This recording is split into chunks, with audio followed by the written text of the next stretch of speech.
on that being a constant, or at least close to it. So while the Pirates pitching may not be as great as it's been the past 5 games, there's a pretty good chance it will be pretty good most nights. And if that holds true, the Pirates will be pretty good most nights as well.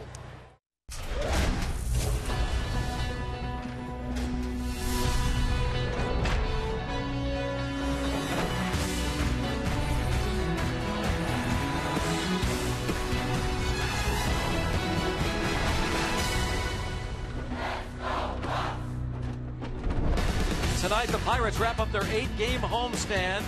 Last night, they jumped out to an early lead over the Chicago White Sox, and they cruised to an 11-0 victory. The Pirates have won 5 in a row, 10 of their last 13. Great pitching again last night, 2-hitter for Francisco Liriano. But let's for a moment talk about the offense. Why not? 18 hits last night, Bob. Starling Marte did it again. He's got 4 straight games now of at least 3 hits. He's on quite a tear. Yeah, the offense was absolutely awesome last night. Love the fact they did it early, got those 5 runs. But, you know, Marte earlier in the year, Greg, it looked like he was going to be all about the home run this season. Kind of almost transforming himself into a different type player. Of late, though, we've seen the old Marte to where, yeah, he's still got the power. He can drive the ball a long ways. But now you're seeing that speed come into play. Hits this ball out there for the double. Been beating out the infield hits. Shoots this one into the corner for a double. Maybe should have been a triple. Ended up being a Little League home run as he comes all the way around to score. But yeah, Marte, he is really an incredible talent. Well, the White Sox started a lefty last night. They'll start a left-hander again tonight. 4 straight lefties the Pirates are going to see, and Francisco Cervelli leading the way in that regard. Yeah, been doing a great job, but look at Starling Marte. Back to Marte for a second. On-base percentage 390, slugging percentage 795 against lefties, tearing them up. That's an OPS of over 1,000. The Pirates and the Chicago White Sox ready to conclude this 8-game Pirates homestand. Charlie Morton looks to continue his role. He's off to a 4-0 start since coming off the disabled list. The Bucks and Sox coming up next.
Is brought to you by Toyota. Toyota helps you get the most out of your drive. Just ask a friend who drives one. Toyota, let's go places. By Barrel Automotive, we're driven to be better. And by PNC Bank, for the achiever in you. Let's go Bucks. Starling Marte takes the field as the Pirates conclude the 8-game homestand. Didn't get off to a great start, did they? The Pirates began this homestand by losing the first 2 to the Milwaukee Brewers, but then shut out the Brew Crew 2-0 last week on a Wednesday night. Had that 13-inning 1-0 victory over the Philadelphia Phillies. Squeaked out the 4-3 victory on Saturday. The shutout in 11 innings on Sunday, and another shutout, 11-0 the final last night. Chicago White Sox Honda starting lineup has Adam Eaton leading off. Alexi Ramirez follows, then Jose Abreu and Melky Cabrera. Avisail Garcia is the right fielder. Connor Gillespie gets the start at third base. Giovanni Soto, a .332 lifetime hitter against the Pirates, will be followed by Carlos Sanchez and Jose Quintana.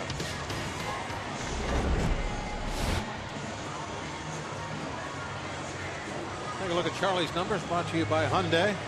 Just the 4 starts, but they have been a good one. And one of the things that I've liked a lot, Greg, I think you'll agree with me, in 3 of those 4 starts, the control was outstanding.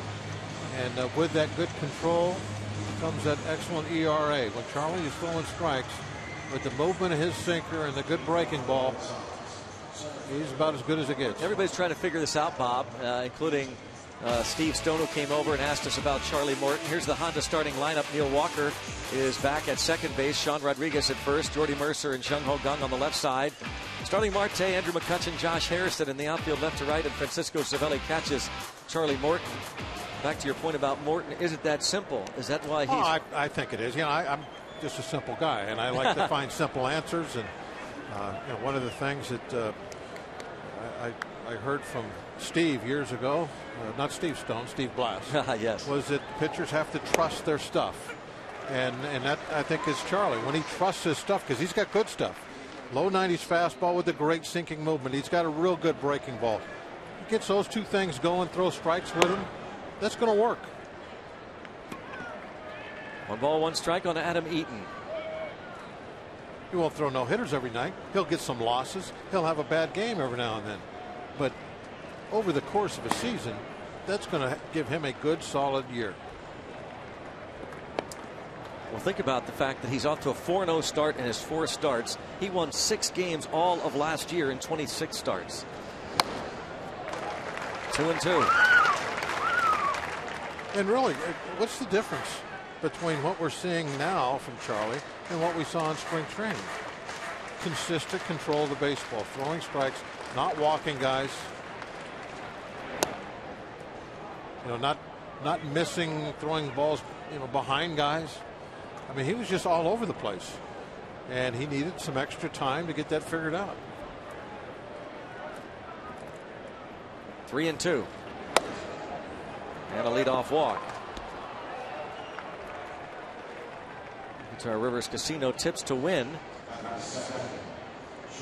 Well, we just spent a lot of time talking about Charlie and good control, what that means to him. You know, hopefully the walk is just going to be maybe 1 or 2 all night. You got that one out of his system, and the best way to get it out of your system is to throw a double play ball. With Charlie on the mound, that's always a big part of the ball game. When you get those chances, you got to turn them. Turn 1 swing into 2 outs. Now's a good time to do it.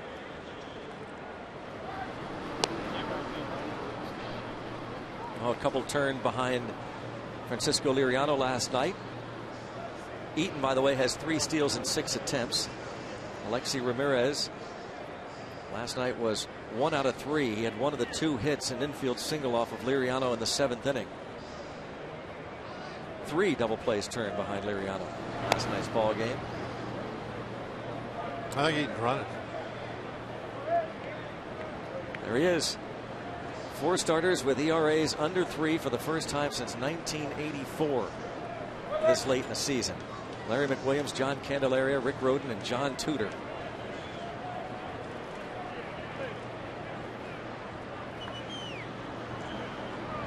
Morton holds it there for an extra second or 2 and just misses.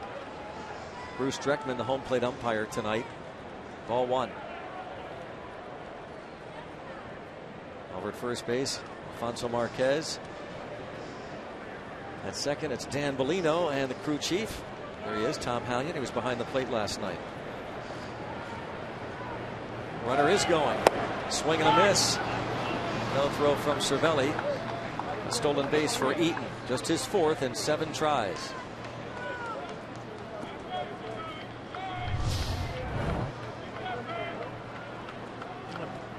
Decent jump, but not really a jump to where it would be just an automatic no throw. I think he could get a ball out of his glove initially, maybe, or didn't feel comfortable with the grip. I don't know what it was. 1-1. Said last night the White Sox don't run much at all. Just the 21st time they've stolen a base this year. And the home plate umpire is hit.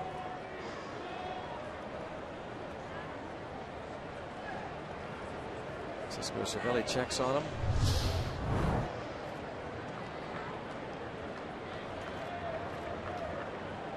Boy, he caught it. Wow, everybody fooled on that pitch. Ramirez pulls back out of the way, and Cervelli didn't see it. I think Cervelli maybe was flinching, thinking that ball was maybe going to be fouled off. Well, yeah, he was kind of covering up a little bit. He thought that ball, I think, was going to hit Ramirez.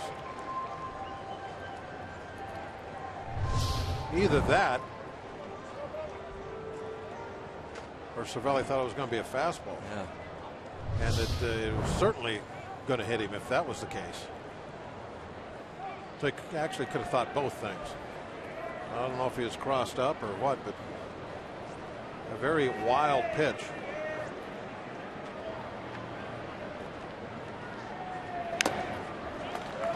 Two and two.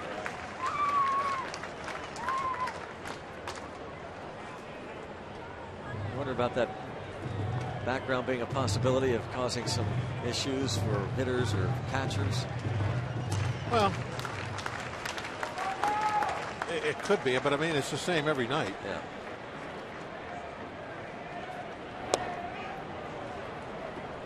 Three and two. I just think it was way up and in on it to his, going for his head. That's a full count now. Back-to-back 3-2 counts to start this ball game.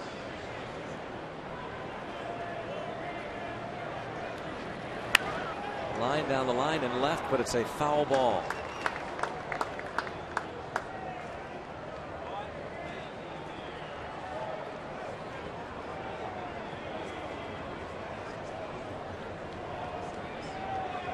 .79 degrees at game time.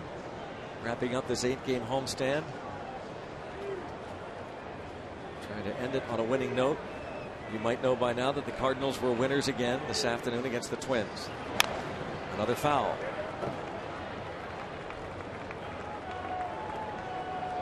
All Clint Hurdle and the Pirates can do is keep on winning.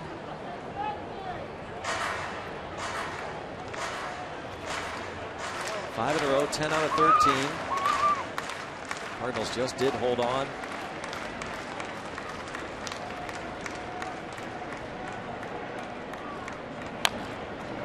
And that is a fair ball. Cervelli goes for third. Gone, gets the tag on him. Maybe not initially, but a second dive at Adam Eaton.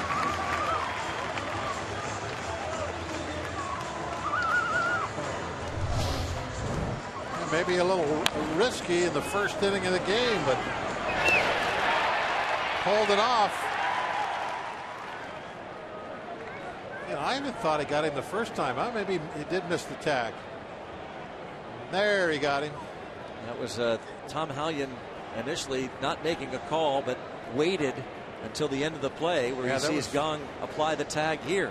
There was no tag. If he would have been able to hold on to the base, he was going to be out, or he was going to be safe. The ball beat him, though. Just didn't get a tag down. So you're not suggesting that would have been an error? We won't go there. Official scorers have tough jobs, but we just didn't agree at all with the fact that Marte didn't get credit for a triple last night. It just didn't make sense. Now Alexi Ramirez, who has 8 steals and 10 tries.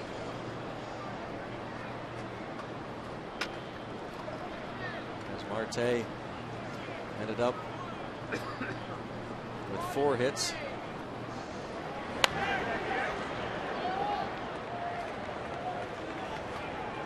Pirates out hit the Sox 18-2. Jose Abreu was 0 for 3, hit into 2 double plays against Liriano.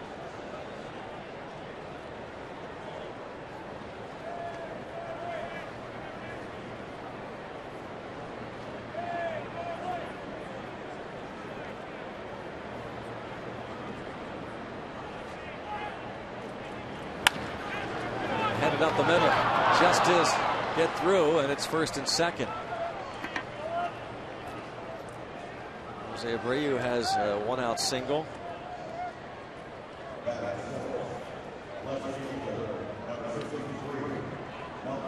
Now Melky Cabrera.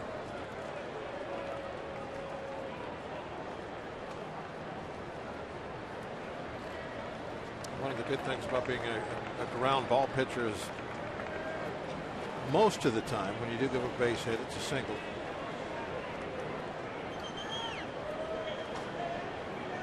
Which normally will keep that double play in order.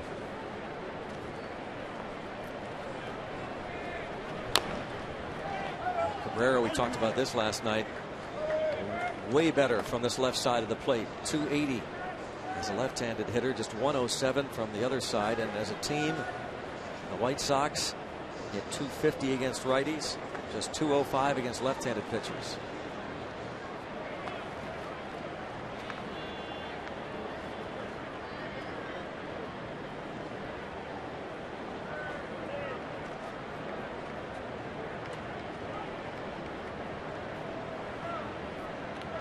Cabrera will hit into his fair share of DPs. 0-2.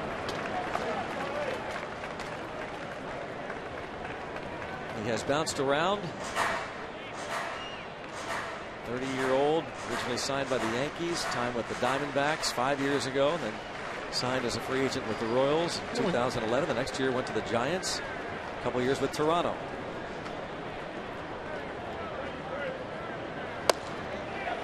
You know, when guys do bounce around like that, I always have the impression they're older than they really are. Like, you just said he was 30. I would have thought he was 32, 33. I guess that's because he's been with a number of teams.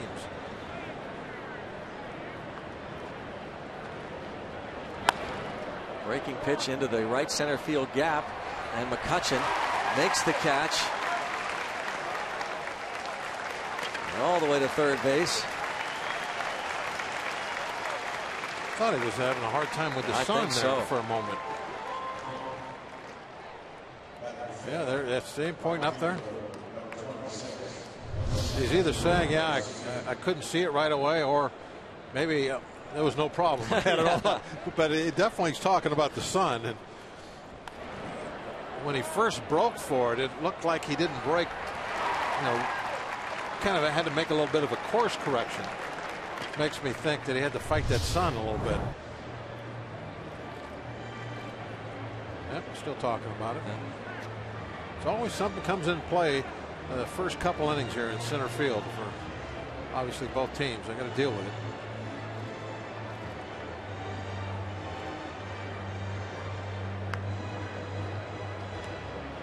It's been a little cloudy the last few days.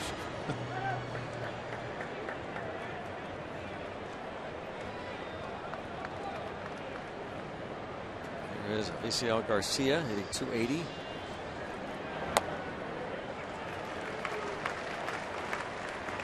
Amazing, but we didn't lose any games in all this rain.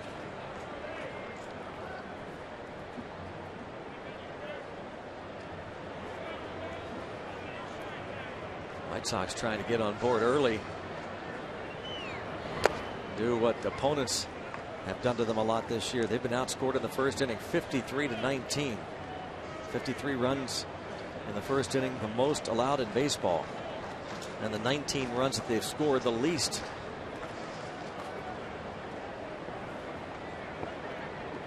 Well, last night I remember that they threw the. Force goes 4-6. Doesn't matter. That's what you call a tease.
Standing next to Chris Sale.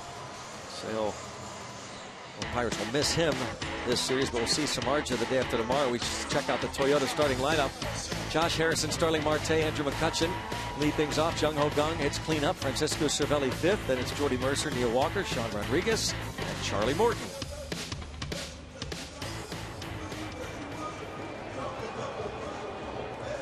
Quintana's numbers after 12 ball games. ERA even 4, not too bad. Everything is looking in good shape for him. Opponent batting average at 275 is not way high, maybe a little bit higher than you would like. Well, I was about to say, Greg, is it in last night's ball game, Josh Harrison started the game off walking on a 3-2 breaking ball. And for a 22-year-old kid, I think throwing 3-2 breaking balls to the first hitter of the ball game maybe a little bit beyond his capabilities right now, or really anybody's. I mean, why are you trying to trick the first guy of the game for? Well, what made me think about that is those numbers that you're giving about their troubles in the first inning. Well, walking the leadoff hitter on a 3-2 breaking ball will lead to a lot of troubles, and it did last night. Josh Harrison puts a charge into one toward the warning track, and the catch made by Melky Cabrera.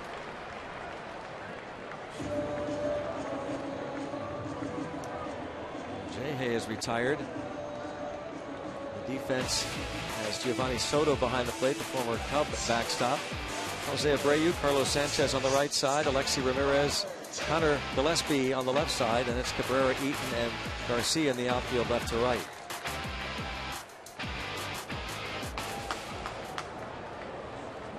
Four left-handers in this White Sox rotation.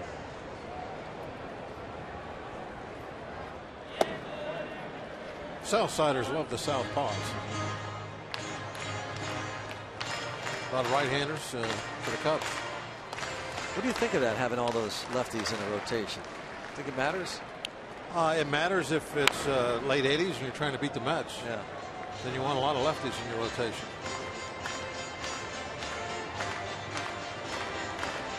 OPS against lefties. National League leaders. They're Starling Marte, third behind Giancarlo Stanton and Paul Goldschmidt.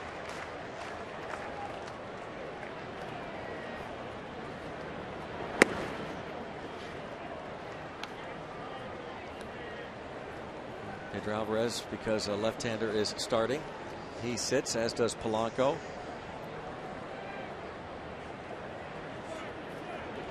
By the way, we speculated that Pat Murphy might get that job in San Diego, and indeed Pedro Alvarez's father-in-law is the interim skipper of the San Diego Padres, and Pedro, of course, said he's thrilled for him.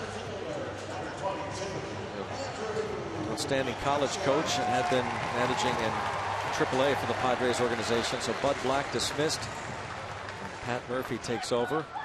Here is Andrew McCutchen.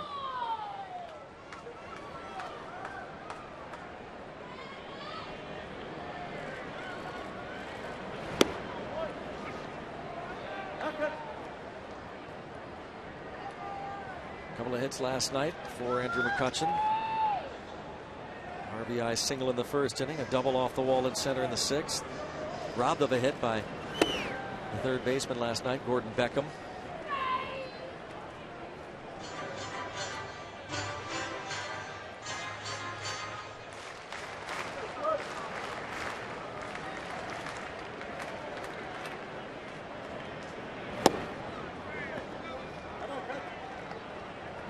A lot of fans thinking, okay, last night, all those hits, all those runs, now they're going to... Every night. Now the offense is going to go on a roll. That's what I'm figuring. You're thinking the same thing, huh? I said, no, I'm not. I think it depends on what they do against Quintana tonight, John Danks tomorrow, Jeff Samardzija on Thursday. Every night is a total different situation. Never know what's going to happen in a game.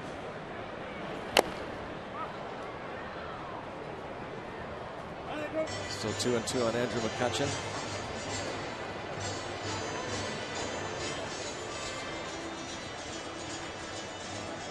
Jung Ho Kang on deck. Jose Quintana, over his last 3 starts, a 1.33 ERA. 22 strikeouts on his last 3 road outings. But there's a base hit.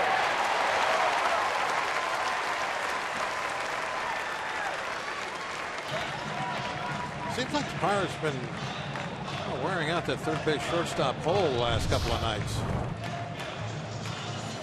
And not just really the seeing eye variety, but really well hit ground balls, hard hit ground balls like this one.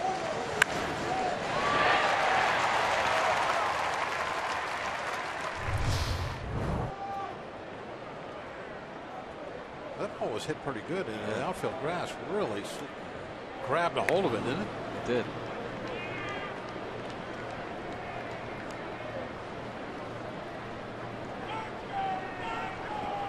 Nice and lush after all this rain.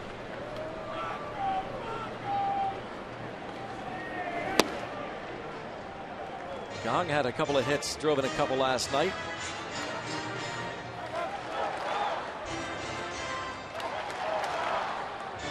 He had a first inning RBI single. Doubled in a run in the 6th.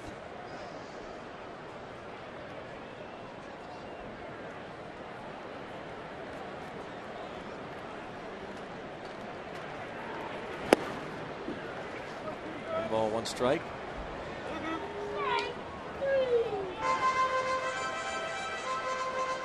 Greg, you seen how Soto throws the ball back to the pitcher? I haven't paid attention. What's he got, a little hitch? Yeah. Little Mackey Sasser hitch? No, he's like he's trying to reach as far as he can. The last, I've seen about 4 or 5 of them like that. I don't know if he does it every time.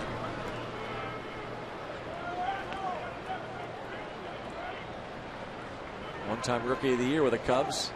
He like gets on his knees and gets way out in front of home plate to throw it back.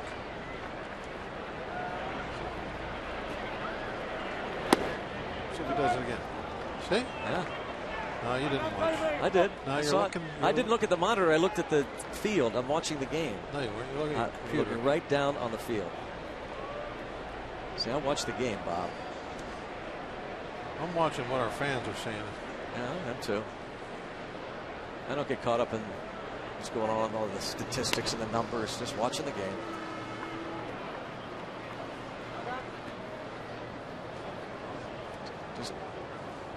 Just look down on the field.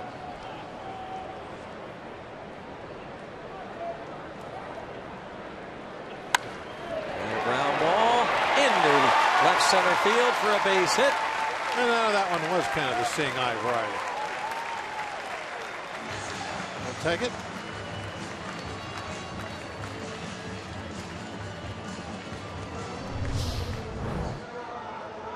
Just up the middle enough to sneak by the glove.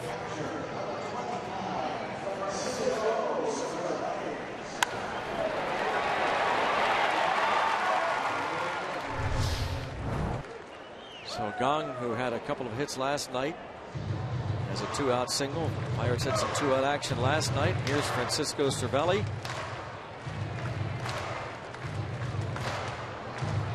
Big 2-run triple in that 5-run first inning in last night's game. He was on base 3 more times. Average up to 323. Wow. The seat's in a hurry. Gotta be paying attention.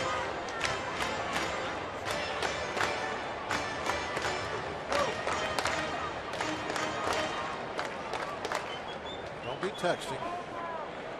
There's a pitch about to come in there. That's right.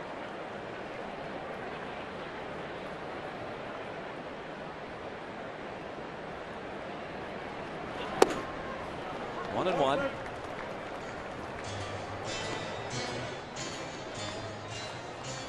Like the old dugouts, the old ballparks used to always have to watch the ball game. You couldn't look away even for one pitch. But, I mean, there was rifle shots would come in there. You didn't have the fences. Every now and then you'd have a ballpark with like a real short fence.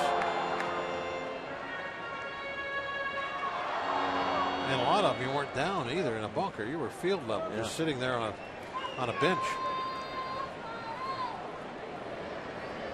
Which basically is what the fans are doing. You got to pay attention.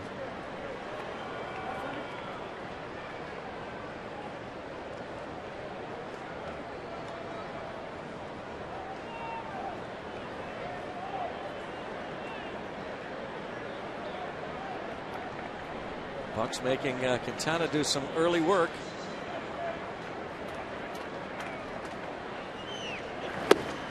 Three and one.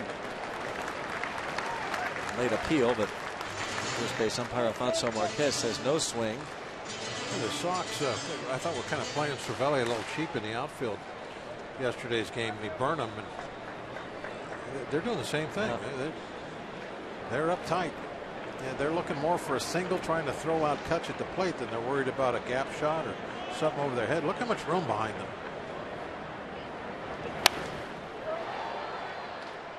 Well, this is what happened last night. Cervelli burned them with a gap shot. Past the right fielder Garcia. I mean, he had to turn his back and to chase it down out there. And by the time he got to the wall to get it back in the third easy. 5th career triple, first with the Pirates. Now the runners will be off on the pitch. And they're loaded for Jordy Mercer.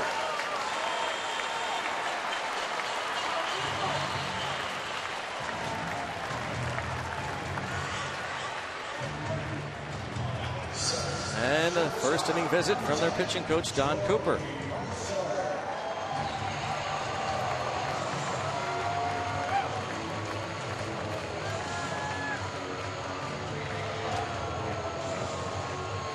Like Cooper was talking more to Soto at first than he was Quintana. Still talking to Soto, doesn't it look like?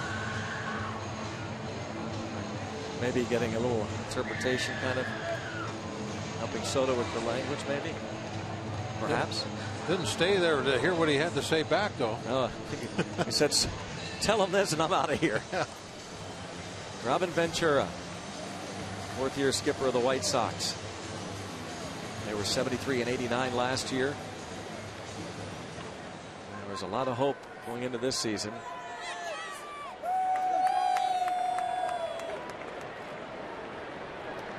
And Jordy Mercer,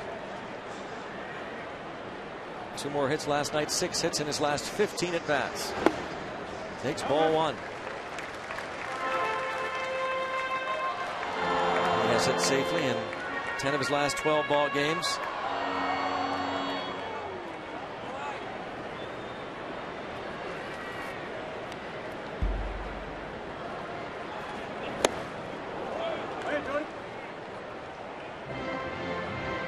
26 years old. Jose Quintana, Colombian native. Originally signed by the Mets in April of 2006. Later signed by the Yankees 2 years later. And the White Sox in November of 2011.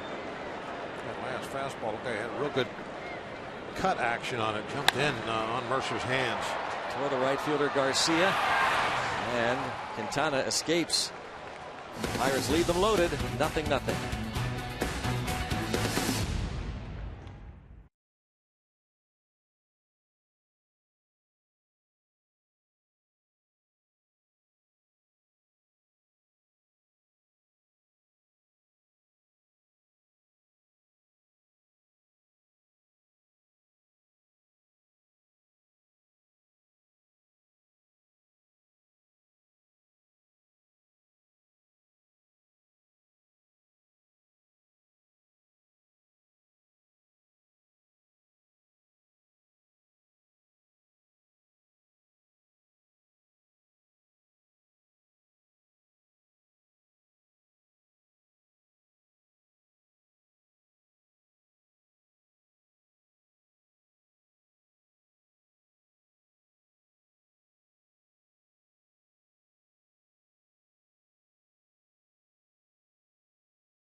Game break, the Twins visiting the Cardinals. 1-1 bottom of the third. Mark Reynolds a single, scores Colton Wong and Matt Carpenter.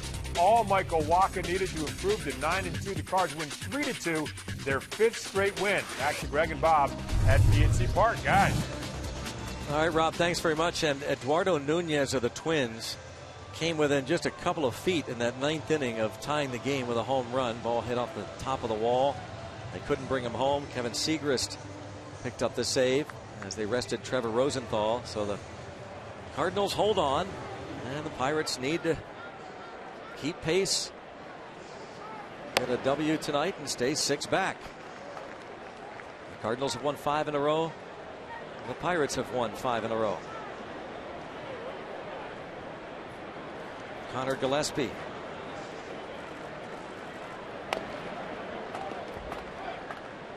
In the hole 0-2.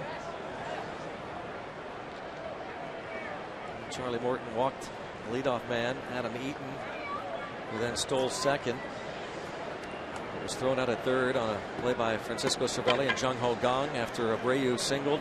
Cabrera flied out and Garcia bounced out.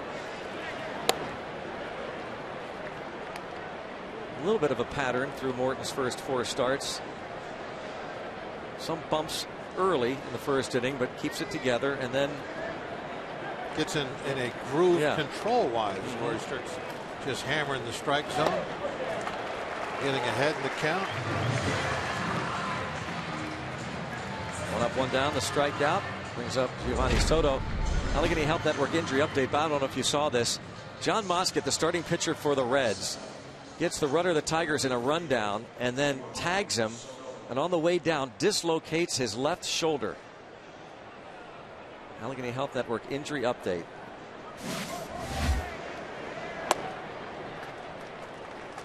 Just have to throw from stretch the rest of the time. That's all. Soto is hitting .214. Remember Terry Harper with the Braves and played with us for a little bit? I've seen him twice dislocate his shoulder waving guys in. You know, on a pass ball wild pitch. Guy at third base, he'd step back out of the batter's box and say, hey, come on, come on, come on. Twice he dislocated his shoulder. Or I guess he separated it. I don't know. But, you know, I had to go on the DL. I asked him if his shoulder was okay. He said, I got about 400 left in me. There's a ground out. So a strikeout and a ground out to start the second.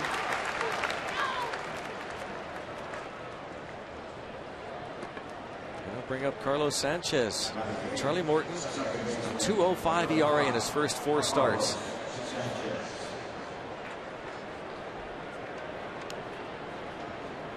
Last time out against the Brewers, 7 1/3 innings of 3-hit shutout ball. Walked 3 and struck out 6.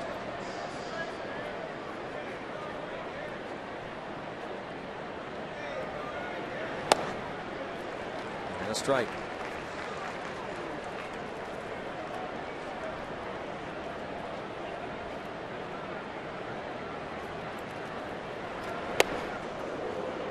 Sanchez, a switch hitter. 162 average from this side.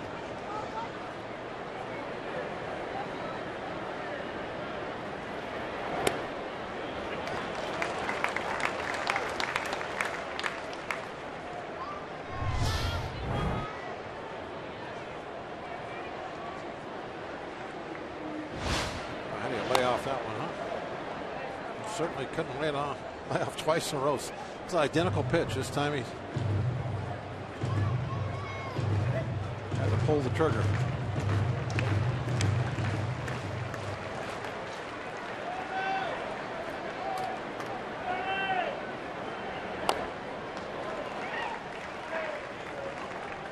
Look at the command of his last 3 breaking balls in a row. Just right there, right at the knees, a little below.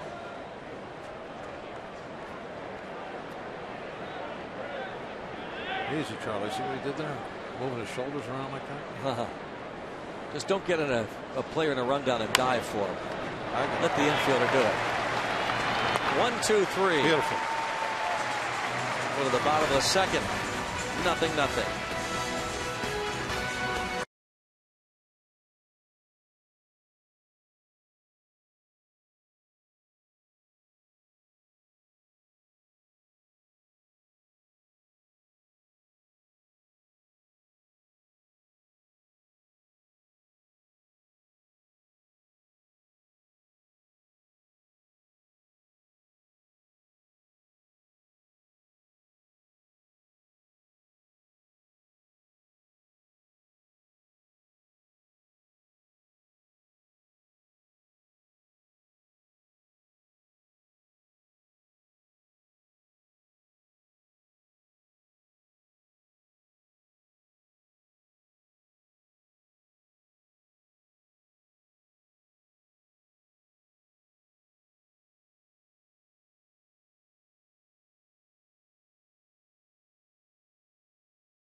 Is our guest tonight on Twitter Tuesday on Root Sports. I'm Robbie Mikowski, and Rick Sofield was asked a question by Rob Judge and said, what emotions are you feeling when you send a runner home and there's a play at the plate?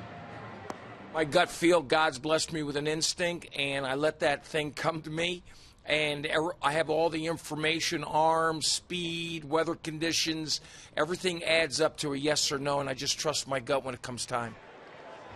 And Greg and Bob, the gut has been a pretty good feeling for Rick Sofield thus far this season. As you mentioned before, that arm has a lot more runs to wave on home. Let's hope so. And hopefully we get to a lot more questions tonight because he was quite the entertaining character in pregame. We figured he would be, Robbie. Rick Sofield, very energetic, enthusiastic third base coach. Neil Walker takes a strike. Walker, Rodriguez, and Morton. Bottom third of the order against Jose Quintana.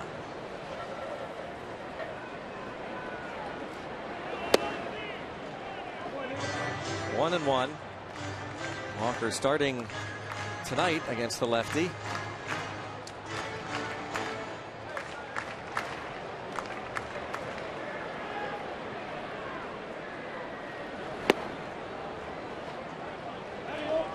He sat the first 2 games on a string of left-handed pitchers. Cole Hamels on Sunday.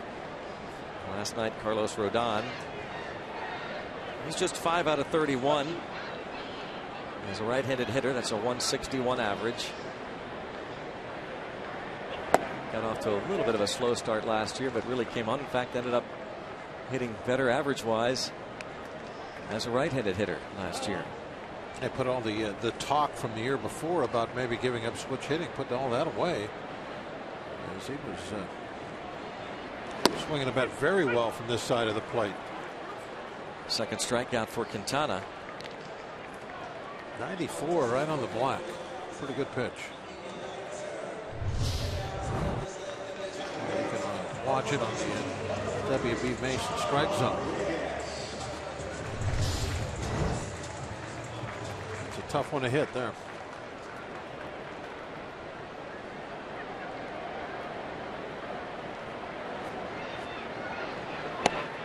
Sean Rodriguez takes a strike.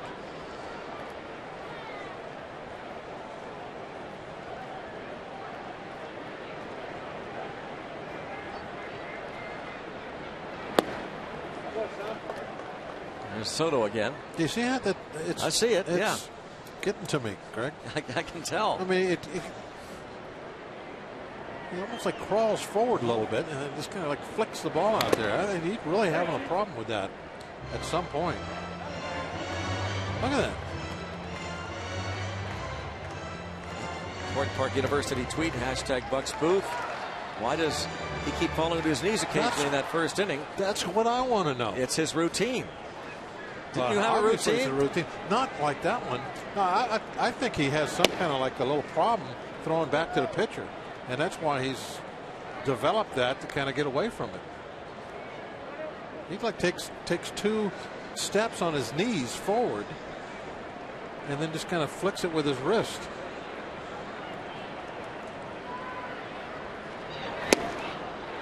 And another strikeout. Back-to-back Ks. Kind of a. Do you remember Mackey Sasser? Were you here in the first inning? Oh, did you say that? You were here, weren't you? Well, then you do remember him. I thought I'd waited long enough to where you would have forgot you said that. Oh, yeah, okay, thanks. No, but yeah, Mackey Sasser. That's good call on your part. No, thank you, Bob. Yeah. He had a little deal like that throwing back to the pitcher. There's a base hit for Charlie Morton. His first hit of the season. Good job, Chuck.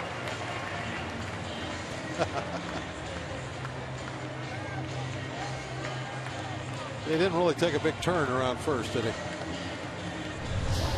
He got to first like he didn't know that he's supposed to turn left.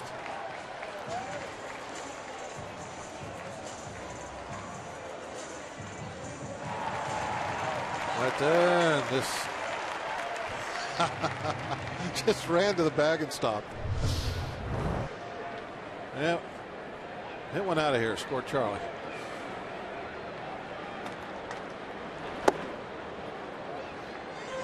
Soto claims, by the way, that's not the yips, it's just a little habit. But oh, you were reading up on it. Yeah. Oh, okay.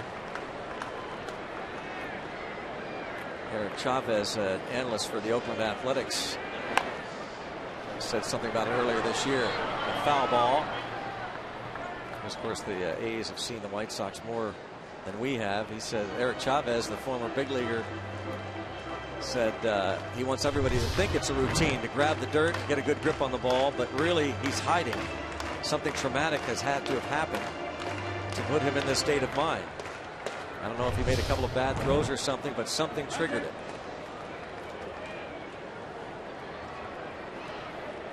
I wasn't quite that strong in my. I know you weren't, so I just wanted to get it from a. I'm just pointing out that different point of view. I'm just pointing out that it looks really odd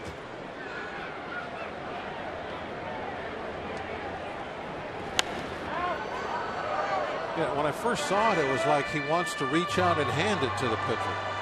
Like, yeah, it's just a habit he feels comfortable with.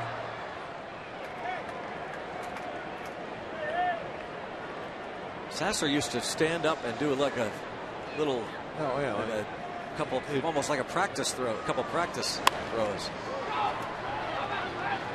We're going to talk to Ke'Bryan Hayes. The Pirates made it official, signing their second first-round pick today. We'll talk to the son of the former Pirate, Ke'Bryan Hayes, next.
Official signing their second first-round pick, Ke'Bryan Hayes. Neil Huntington with the jersey.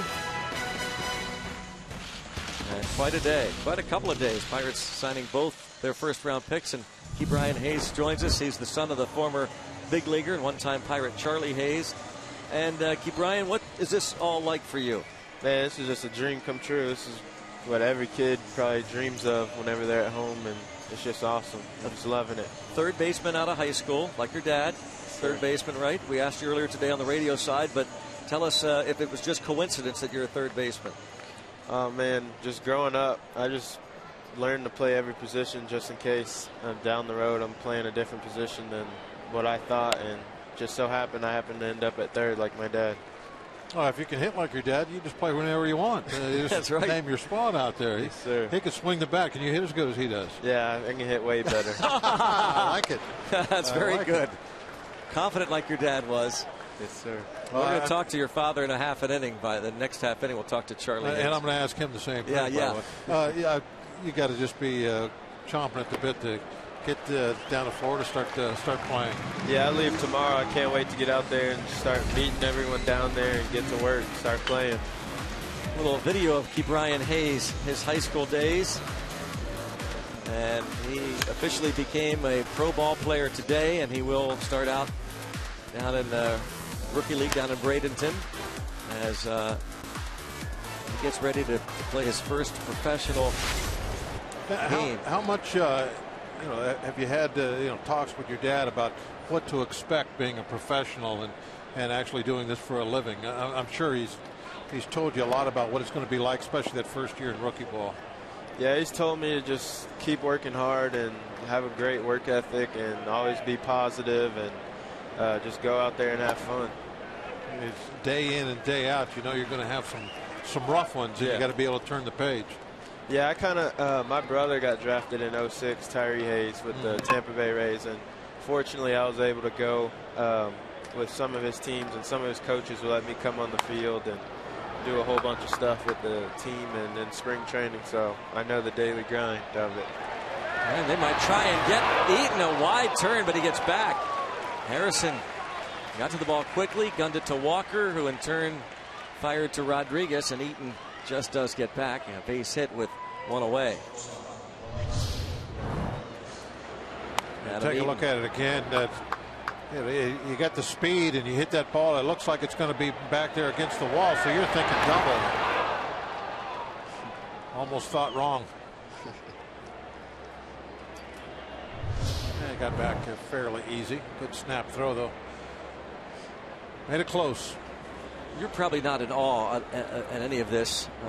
You were too young. When your dad was playing in the major leagues, but your dad told us that you and he would go to big league games a lot down in Houston, where you're from.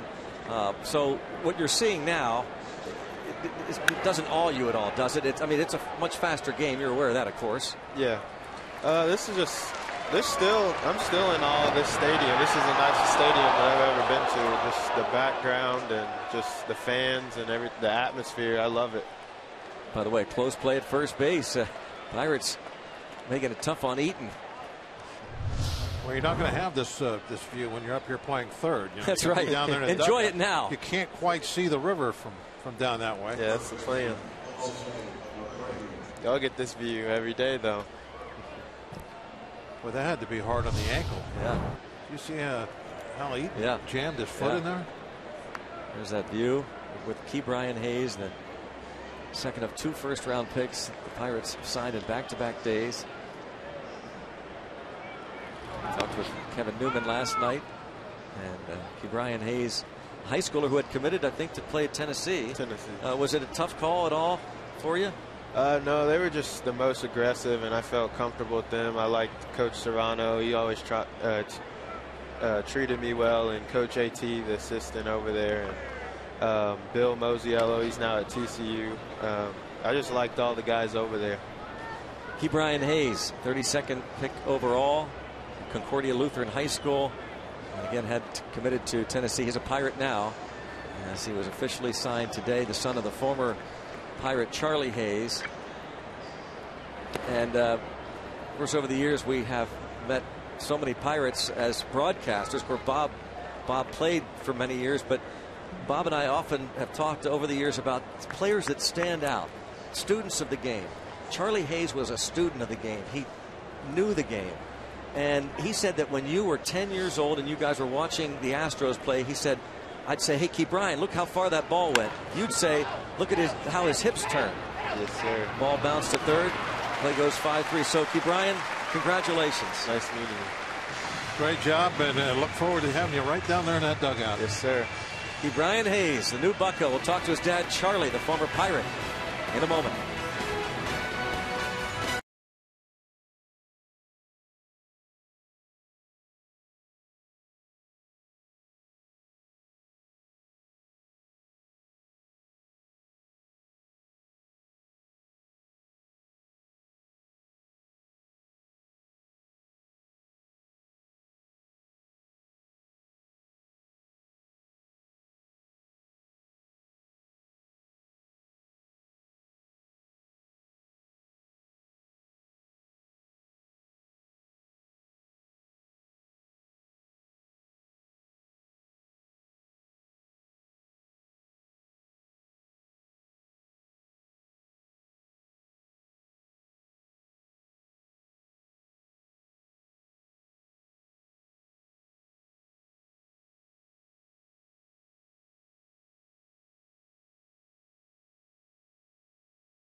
Charlie Hayes, the former Philadelphia Philly third baseman, played for a handful of clubs. And then the Buccos, 1996. Pirates signed Charlie Hayes to a free agent deal and played part of that 96 season with the Buccos. And as we were just talking to Ke'Bryan Hayes, he was always one of our favorites. A real student of the game. It is great to see Charlie Hayes again. Congratulations. This must be really neat for you. Yeah, it's been an amazing day. I'm just so blessed to be able to experience this with my kid. You know, it's been a long day for me because I haven't. But man, he's so excited. He's ready to go too. Yeah, he is. He was telling us that he absolutely cannot wait to get down to Florida right now and start playing and start the journey. Yeah, he's been driving us crazy around the house. They stopped playing about May 15th. Yeah. And man, I think I've threw about 60,000 pitches since that. Is that right? Yeah, he's amazing, man. I've never seen a kid, you know, out where I'm at in Houston at the baseball academy, and I've seen a lot of kids come through there, but this kid here, man, his engine just never stops. Well, he said he really understands the grind of what it's like to be a professional, and one of the first things out of his mouth that he said that you have taught him is that he needs to have a great work ethic, that he needs to take nothing for granted. Yeah, just watching the guys. I know when I got up to the big leagues, I was fortunate enough to play with the Don Mattingly's and, you know, guys like that, the Barry Bonds. And, you know, what I learned from them was the way they prepare for the game each day. And I know my first year in the big leagues, man, I was shot at the All-Star break because I didn't know how to prepare. But that's one of the things that we stressed a lot with him. You know, have a consistent approach every day, and you know, he surprised me a little bit. A year ago from today, I would have said a college 100%. But man, he grew unbelievably far as you know, his approach to the game, staying focused, being disciplined, and the whole Hayes family is very proud of this kid. Well, it's the second son that has actually played pro ball. Your first son was with the Tampa Bay Rays and was an outstanding pitcher and got hurt. So it's definitely in the bloodlines, obviously. And Charlie, we asked Ke'Bryan if he could hit as good as his dad. And he said, oh, yeah, I'm a much better hitter than Much better hitter. I mean, yeah. What's with that? I mean, that's saying something because you can swing the bat. Yeah, he didn't see me, you know, unfortunately. But, you know, for me as a father, I hope he is a whole lot better than I am. Let me ask you, when are you more nervous, when you were hitting or watching him hit? Watching him. Right? It's unbelievable, Bob. I'm just telling you, you know, I've never been so uptight, and it's been like that with all the boys. You want your kids to do well. You want the best for them. And I tell you what, I remember watching the other boy pitch, and every ball he threw I thought was a pitch. I mean, a strike. But when I was hitting, I thought they were all balls. So, you know, you learn, you adjust. This kid here has been a lot easier for me because I've been through it a little bit. But he makes it easy because it doesn't matter if he's 0 for 4 or 4 for 4. The next day he shows up at the building, and he's going to work just as hard if he didn't get any hits as he did it when he get hits. When you're out there playing every single day, you are going to have those down days, bad days, 0 for 4s. You got to come back from that, and that I really got the impression that he realizes that. Yeah, you know, he's been fortunate. You know, he's always caught the ball, so I wasn't never afraid to play him up against older kids. And he had some rough days out there, but you know, he learned from them, and you know, we just always put him out there. One of my good friends that played with the Phillies. The Pirates are going to score a run here as McCutchen not only singles home the run, but takes off for second on the throw to the plate, and the Pirates take a 1-0 lead. I'll tell you what, he's on fire. I've been watching. I watch baseball every day. I love baseball, and I'm flicking through the channels, and I remember a quote he said, man, I'm tired of going 0 for 4. Yeah. But you know, just from being around some of the guys that play for the Pirates, they said his motor never stops. He's an unbelievable worker. And, you know, I always believe no matter how good you start out, no matter how bad you start out, usually what's on the back of your card, that's where you end up at. That's right. It all ends up coming there in the end. And he's a great leader for this team as far as the way he plays the game, the way he takes responsibility. That quote you're talking about from about a month ago or so, when he was really scuffling, I mean, he put it all on himself, and that's what you want to hear from your leader. Yeah, most definitely. Touch is certainly that. Most definitely.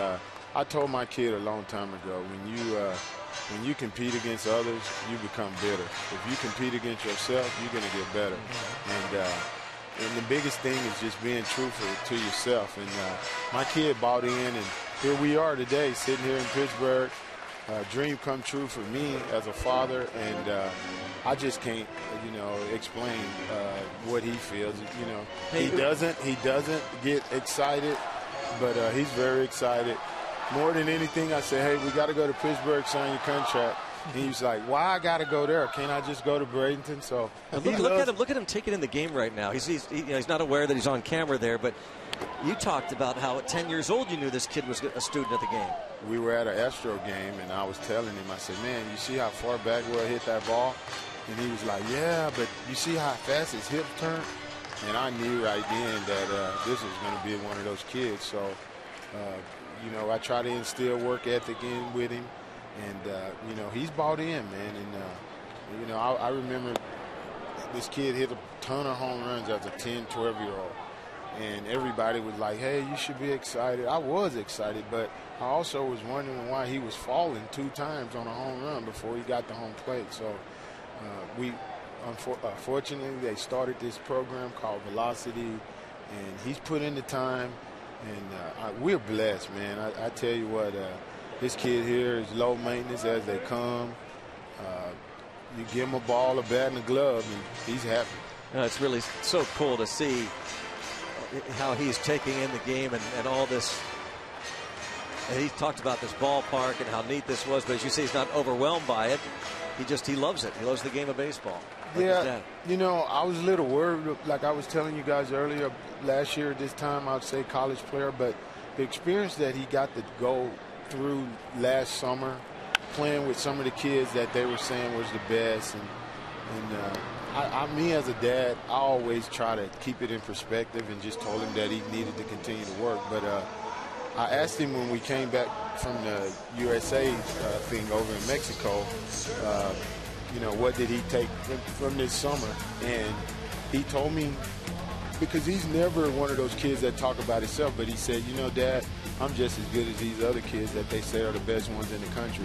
And I talked to the wife and I said, you know what, I think this kid's ready to go play baseball. Charlie, what's this experience like compared to when you signed with the Giants?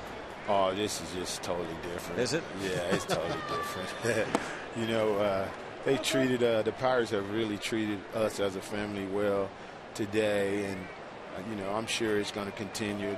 They showed us everything. They laid it all out on the table, and, the biggest thing that you worry about, and I worry about, is just him staying healthy, and hopefully one day he'll get up here and be a major leaguer. The draft was going on and leading up to it, and they were asking me who I thought would take him, and I always said the Pirates. And they asked me why, and I said, well, this kid here is a blue-collar worker when it comes to baseball. And from what I remember in Pittsburgh, that's how all the fans were. Jeff King, Jay Bell, they all worked like that. And I just always thought that this would be an ideal fit for him. And hey, his dream came true. That's so interesting because you played for a handful of other clubs that a long time with the Phillies and the Giants and the Yankees, and so in your own mind you could have thought to yourself, boy, I'd love to see him wearing a Giants uniform or a Phillies uniform. But that's really cool. You thought that the Pirates were the perfect fit. Yeah, man. He's a like I said, he's low maintenance, and that's what I remember most about Pittsburgh. We had some tough times when we were here.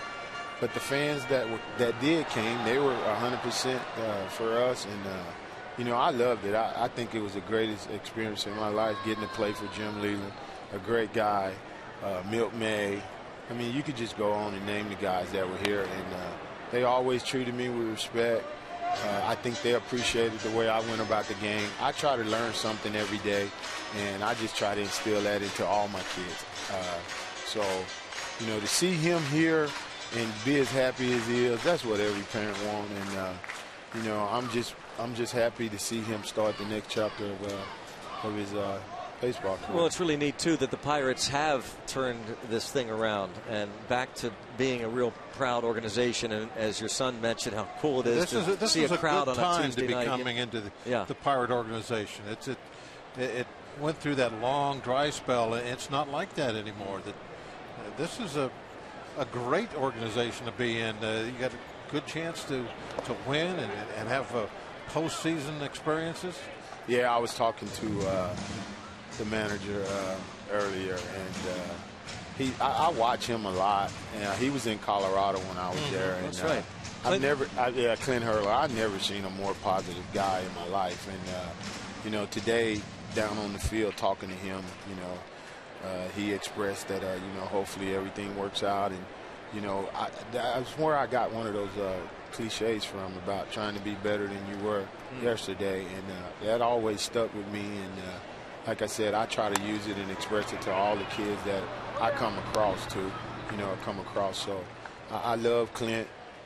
He was a big part for me. It's funny. Nick Labor was my first major league manager. Oh my gosh! Is that right? So I got to see him, and you know, it's just great. I talked to Jeff Brinson, and then I also saw Fisher, and that was some guys that I played against, you know, throughout the minor leagues. And to see those guys over here, those are quality individuals, and it makes me happy to know that my kid landed in a place where. You know, they not only care about the ball player, they care about the family. So it's an ideal situation. And again, I say we're blessed, man. Well, next March, you're going to, I'm sure, be hanging around Bradenton a little bit then. Yeah, I'm always down in Florida. You got to come by and see us during spring training. Yeah, most definitely. You know, I do a little bit of stuff with the Yankees, and but now I think I'm going to try to get that same little gig with the Padres. Yeah. Now you're talking, Charlie. Put the black and gold on. There you go. That's exactly right. Yeah, it's ironic. You know, we out at my baseball academy, we were sponsored by Team Marini, and it was black and yellow. So this morning I talked to the wife. I said, did his advisor send his spikes? She said, no, he stopped by the facility and grabbed a couple of pairs. All right. You know, it's weird, man. You know, it's just, you know, I don't know what made me think the Pirates, but I thought that from day one when we realized that he was going to get drafted. We didn't know where. I don't think he really cared. I didn't either. And, you know, we're blessed. Like I said, I know kind of what he feels, but, you know, I want him to enjoy this, and I just try to stay out of the way and just watch him. You know, he grew. He's improved every day, and I just love the fact that I get the opportunity to watch it. You know, it drives me crazy once the games start, but I wouldn't trade it for anything in the world. Well, it's going to be a lot of fun for us to follow him now and watch how he moves along. It's going to be great to watch Charlie Hayes' son, Ke'Bryan Hayes, as he becomes a Pirate someday and grows through the organization, and he'll be wearing the black and gold. Yeah, I talked to several guys, and they asked me, you know, and I just tell them, I say, you know what, this kid, if he doesn't make it, it ain't going to be because of his work ethic. And knowing that as a parent, he's going to make it. He's going to make it. Yeah. He's got his dad's bloodlines. Charlie Hayes, the original Charlie. Charlie Morton is coming up. Thanks, Charlie. Thank you guys for having me.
Leading here 1-0 going to the fourth.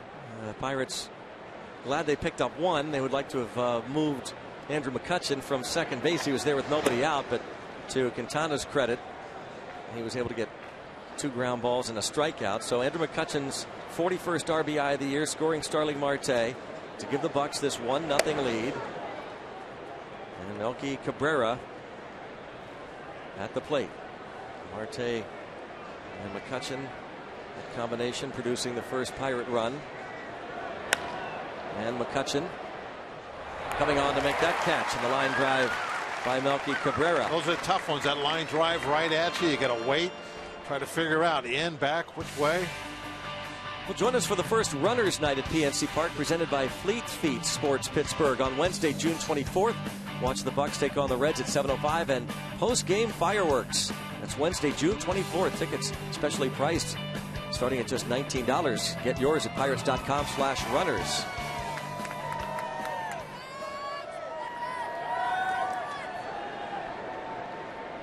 Avisail Garcia.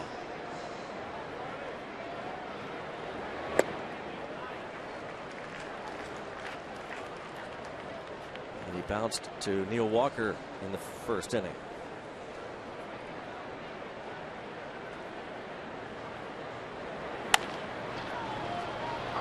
And Mercer runs to first to get the out.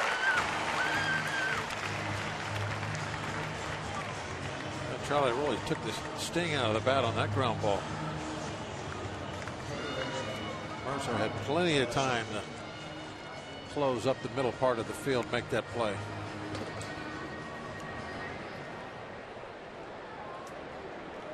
Now Connor Gillespie.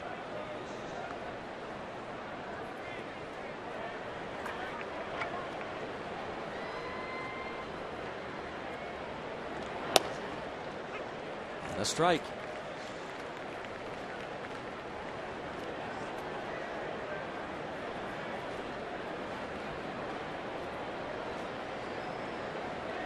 And 6 ground ball out so far for Morton.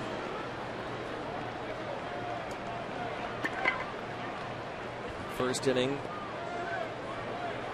a couple of base runners against him, then had a 1-2-3 second, had a 1-out single given up to Adam Eaton, then got a fly out and a ground out. And here Melky Cabrera lines to center. Avisail Garcia bounces to short. Back door, the curve ball, left it outside just a little bit, which is fine with an 0-2 pitch. Don't want to really throw a strike. See if you can get a chase. If you're going to miss with that one, leave it out there.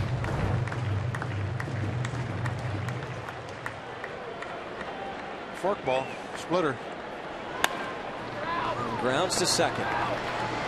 There's a 9-pitch inning for Charlie Morton.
And that is a good family motto.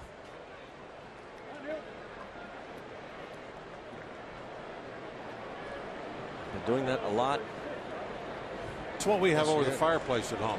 Do you really? Just raise it. Seriously? Yeah, family motto. No kidding. That's good of you. Walker struck out looking his first time.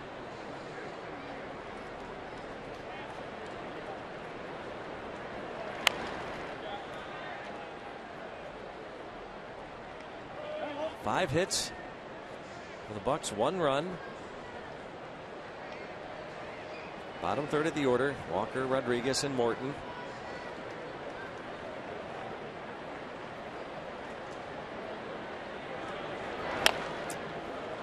Should be easy for the pitcher. And 1 out. Wednesday, June 24th, Bucks host the Reds. Central Division Showdown. Midweek fireworks spectaculars and Belly Fireworks presented by Service Link. And Father's Day just around the corner, so a great gift. Get your tickets at Pirates.com. Midweek fireworks show. Wednesday, June 24th.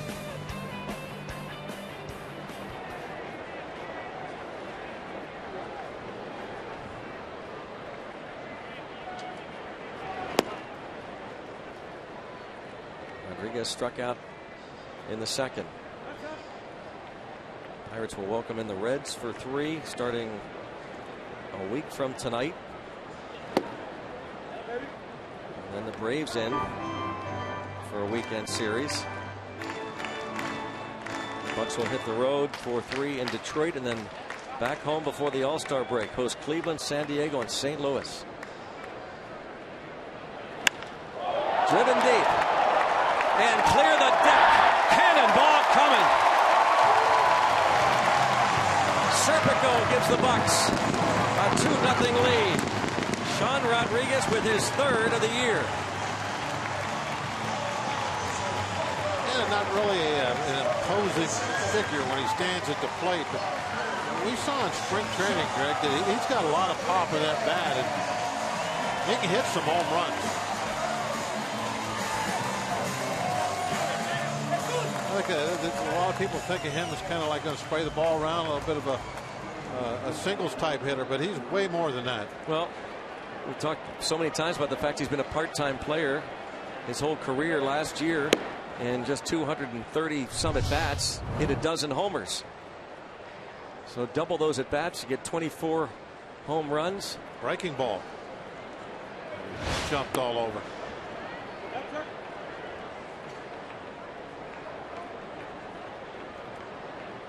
A little different than Josh Harrison, Sean Rodriguez, in that Sean Rodriguez has been in the big leagues so long. And this ball hit well the other way for Charlie Morton. He's going to send Garcia back to the warning track. Swinging the bat tonight, isn't he? Swinging the bat, Sean Rodriguez. A breaking ball, he brought it right down the middle.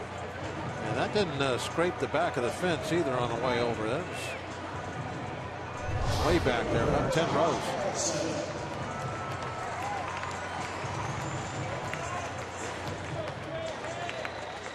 There it is.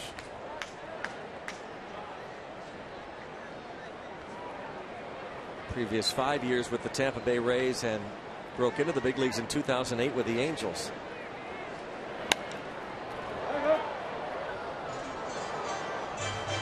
So really a lot of playing time as a part-timer for Sean Rodriguez over the years, whereas Josh Harrison broke into the big leagues just 4 years ago.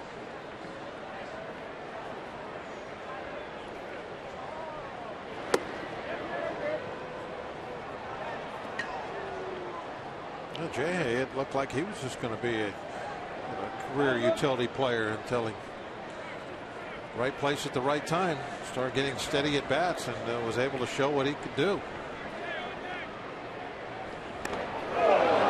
Hit by the pitch. Tried to cut that one in on his hands. Got in there too deep.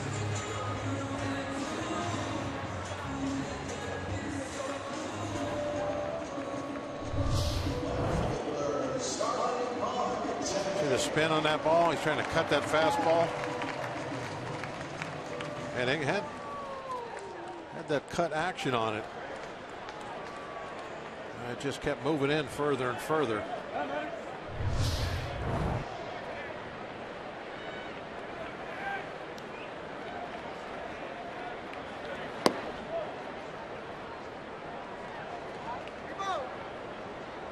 Marte 1 for 2.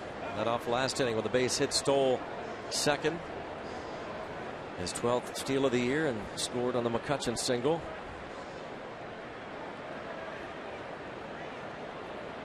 Seven-game hitting streak now for Marte.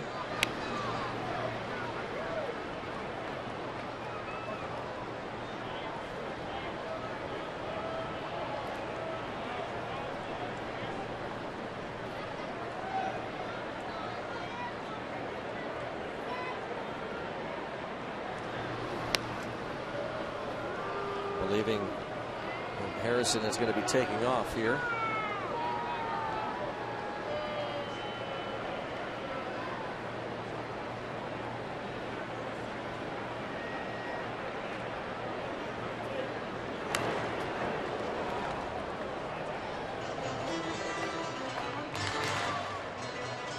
Oh, and 2.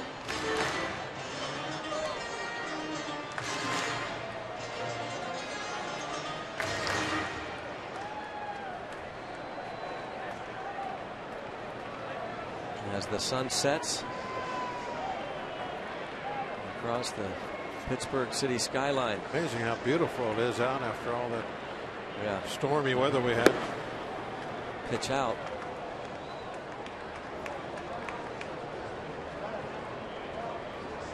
Absolutely beautiful evening.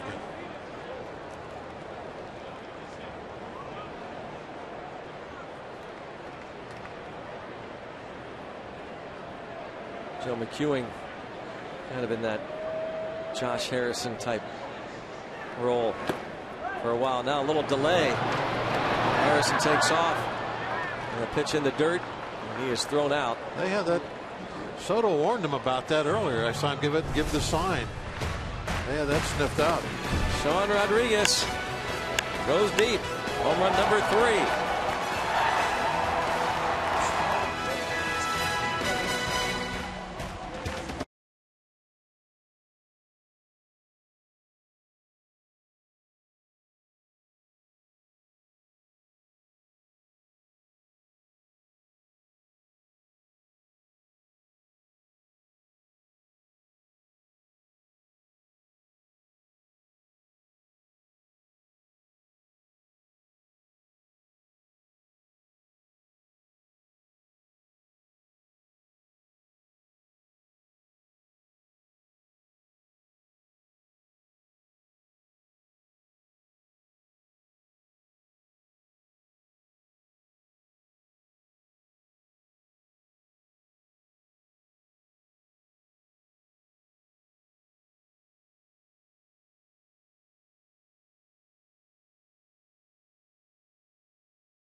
Viewers in the Warwood, West Virginia area, thanks for watching and rooting on your Pittsburgh Pirates. All of us at Root Sports and the Pirates appreciate your support.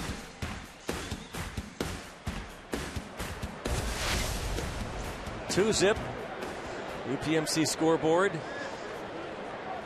Sean Rodriguez, it's the long home run. And Charlie Morton goes back to work in the 5th.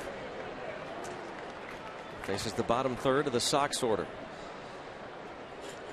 2 ground ball outs back to back in the 4th inning.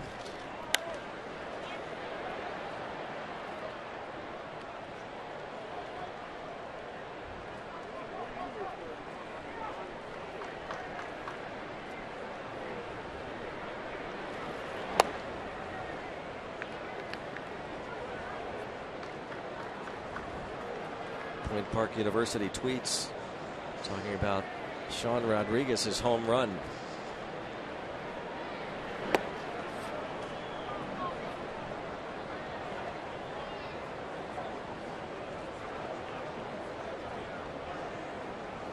Again, last year, a dozen homers and 237 at bats for Tampa Bay.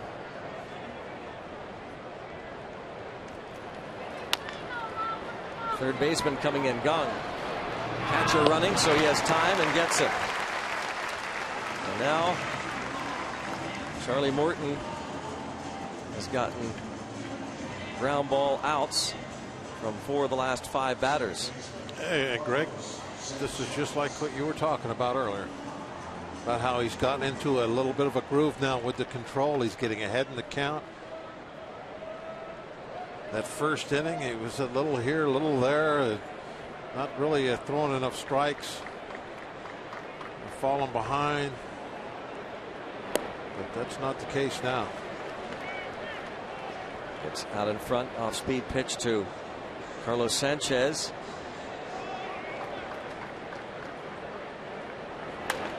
Another ground ball. Just does get him. 4-3, 2 outs. Good decision there by Serpico. He could have easily have got that ground ball, but why bother go to the bag? Let Walker do it. So he's really strong defensively too, isn't he, Bob, over there? Anywhere. Yeah. I mean, it doesn't matter where you put him. I think look what he did in the outfield. Yep. I mean, one of the best catches we'll see this year. Playing out in the outfield. It is a lot like Jay last year when he first started. He got his opportunity not to play every day, but it was at a different spot. It seemed like every day. He'd make a great catch in the left, come in, do something super at third base, go to right field, make a great catch where he's out there tonight. Didn't make any difference. And I think that is the thing. Same thing with Sean. He just loves to play. He's a good baseball player, and he's spent enough time in all different positions that's an 11 pitch inning. 1, 2, 3. I think some tape.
Ball on Root Sports is brought to you by the Chevy Silverado and your Western PA Chevy dealers. By 5 Hour Energy Shots. Have you tried great tasting 5 Hour Energy lately? And by Day Automotive. We're gonna make your day. Let's go Bucks! Day Automotive this day in Pirates history. On this date, 1994, Pirates beat the Cardinals 7-5, 10 innings. Carlos Garcia and Lance Parrish Each drove in a pair. Orlando Merced had 3 hits. Pirates also set a National League record that day, hit into 7 double plays and won the ball game. Lead here 2-0. 7 double plays. Had a lot of guys on.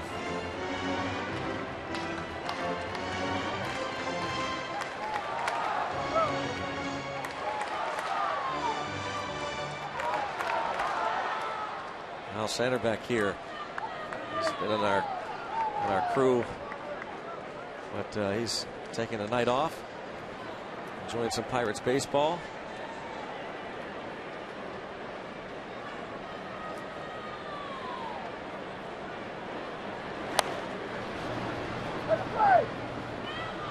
Starling Marte was at the plate when Josh Harrison was caught stealing. Starling discovered a crack.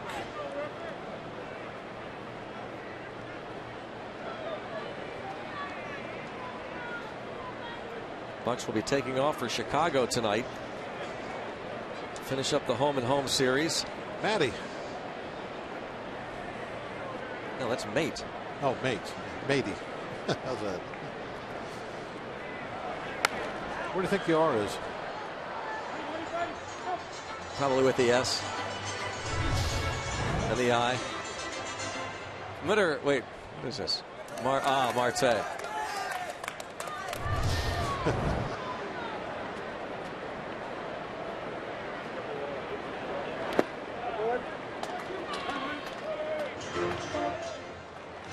I think they also spell pirates, those guys, sometimes. Do they? What letter would you be? Right? You don't have to pick one of those. Any letter. My favorite letter, I guess, is what we're asking. Yeah, well, no. If you had to wear a letter, what would it be? I wonder Charlie Hayes said that he's got to get back and watch those games because when he left, he said, I had that baseball package and all my buddies have to come over and watch the game to see what crazy things Bob's going to ask. Well, and that guy too. I don't know, Bob. Probably, I guess S. How about you? That's H for hit. I guess you'd be W. No, I think I have a body type for a lowercase b. A body type. Oh my! I think a B would look good on me. Send your favorite Pirates to the 86th Major League Baseball All-Star Game. You can fill out your 2015 Esurance MLB All-Star Game ballot now at Pirates.com. Voting is exclusively online and available on your computer, tablet, and smartphone. Vote up to 35 times at Pirates.com/vote.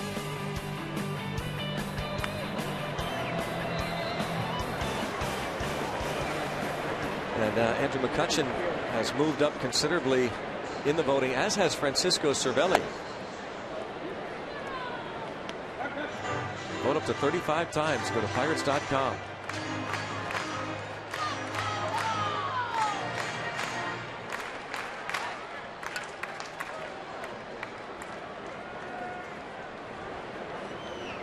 This is currently National League voting. A handful of clubs are represented. In the National League, it's the Royals and Mike Trout. Look at that. How? Wow, what is going on, Greg? Fans are voting for their favorite players. The Royals. It's all done by computer now. Is that correct? Oh, slick play by Alexi Ramirez to turn that into a double play.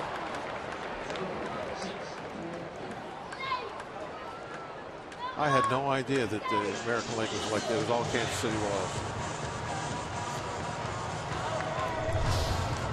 Here's our Chick-fil-A double play.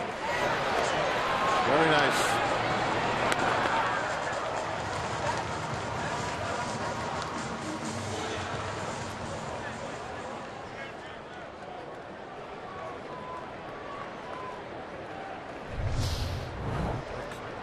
Cut should. Usually he's a little closer to first on those double play balls. It really turned that one quick. They might have to go back to the paper ballots. Don't you think?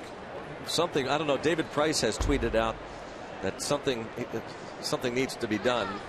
because Miguel Cabrera should be in the All-Star game, and he's obviously not. Well, it's going to be leading the National League against the Royals. Yeah.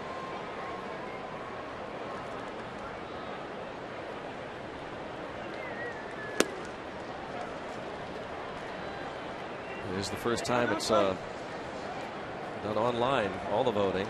No more paper ballots.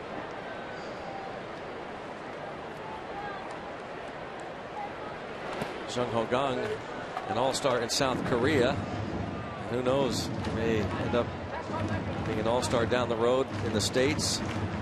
He's 1 for 2 tonight. And hitting cleanup again. A lot of talk about Francisco Cervelli hitting 5th, but how about Jung Ho Kang hitting 4th for the 3rd time, and rips this one right to the 3rd baseman, Gillespie. 2-0 Pirates.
Of the unexpected, never should have happened victories. The Buccos own a riveting collection of these wins, and you'll see them all on Inside Pirates Baseball. 10 great comebacks debuting tonight after postgame on Root Sports.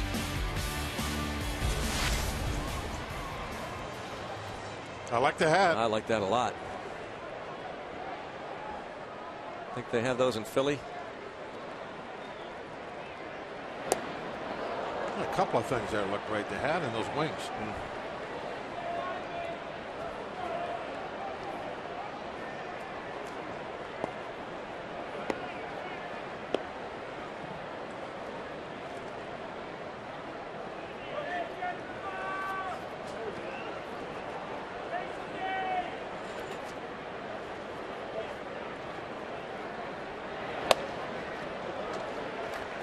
Adam Eaton has reached base both times, a walk in the 1st, a base hit in the 3rd.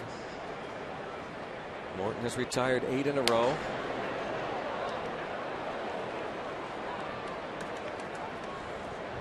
Seven of the last 10 outs have been recorded via the ground ball,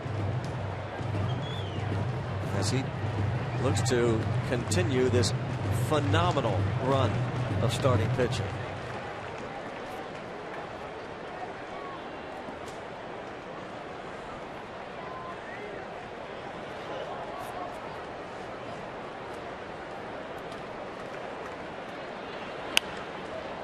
The other way, foul.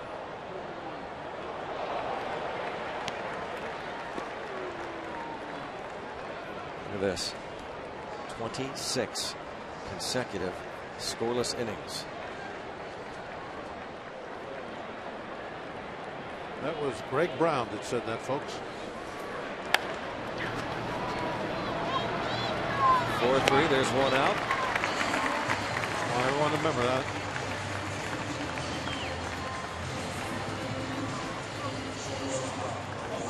You nervous now? Not in the least. No? What? You think I jinxed it? Oh, yeah, you did. I mean, I knocked on some wood over here, tried to take it off real quick. I don't know if I did it. Oh, okay. I did my best. Yeah, I don't believe in the jinx. You know that. I do, and I. How do you take? How tried to remove it. How do you? You knocked on the wood. How can I take that off? By the way, once the wood, can I knock on something else and take it off? It's done now. I've saved you. No, I want it off. No, because I don't believe in the jinx. Sorry. For the fans, myself, the team, I'm going to leave the jinx off. I'm not going to risk the game on an experiment. I didn't say the game was in jeopardy. So in other words, this string of consecutive scoreless innings is now going to continue since you've taken the jinx off. Well, thank you for that. At some point, I don't know how long. At some point, the streak is going to end. You do know that, no matter what happens, no matter how much wood you knock on.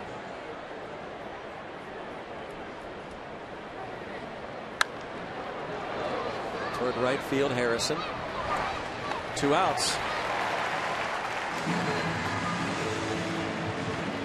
They will give up a run again one of these days. Nissan Road ahead tomorrow in Chicago. Jeff Locke against John Danks, couple of left-handers, and then Garrett Cole takes his 10-2 mark to the hill against Jeff Samardzija. 7:30 both nights. And it's on to Washington, D.C.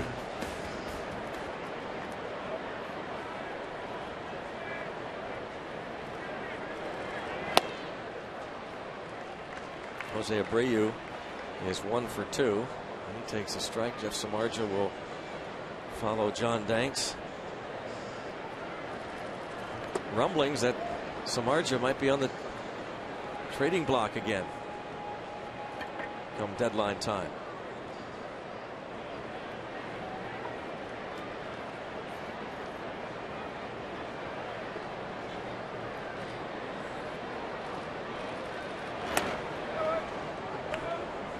Two and 1. And Jose Abreu.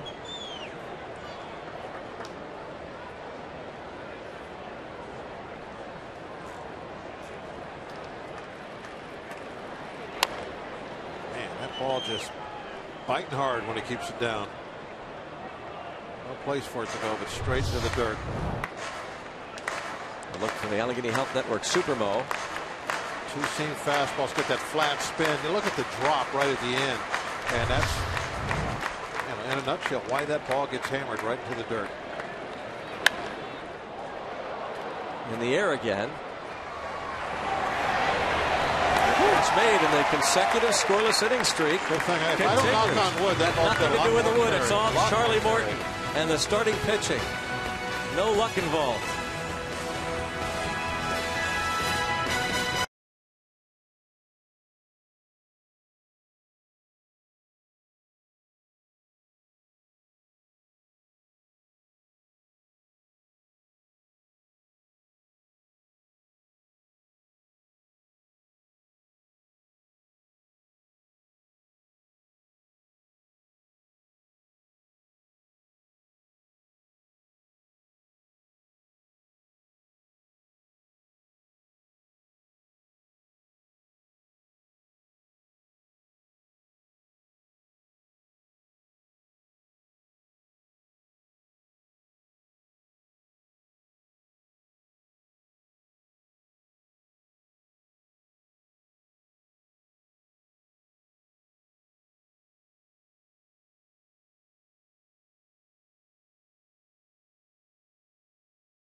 Extending Twitter Tuesday with Rick Sofield, and he was asked by Thomas, as a coach, when you get older, does it get easier or harder to mentor the young players in baseball? Gets easier for me. I mean, they keep me young. I mean, it's fun to be around young people, and the music and the things they do keep me young. And the older I get, the more I've seen, the more I've experienced, the less stress I find in my own life. So I feel like I can share better now than I ever have. Well, the music part is fun because you get to watch Rick Sofield do some funny dances around the clubhouse, Greg and Bob. But good stuff out of him, saying it gets easier as he gets older. And loves being around the younger players. Rick Sofield waved home a lot of runners last night, 11 of them. Tonight, waved home one and shook hands with one. Yeah, he did. Yeah. No, he said he had 400 left before he had to worry about icing down the shoulder.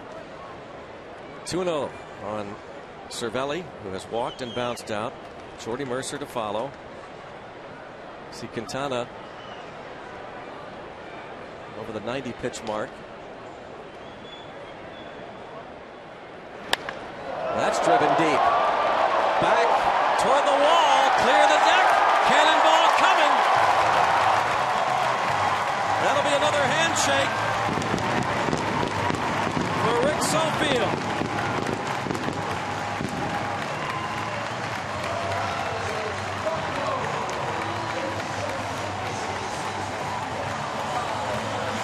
Vita Bella.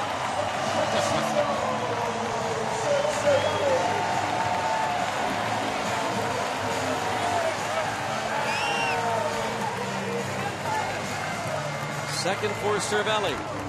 What is it about these Pirate teams, Greg, over the last couple of years where they just start kind of really coming together and get their engines going in the month of June? There's a line drive toward left, and Cabrera there. Boy, he was playing Mercer deep. It's a good thing. Yeah, I don't know, Bob. It's pretty incredible. They sputter along in April. Yeah. Kind of like, okay, May, you can see him, kind of getting their legs back together, and then June comes around and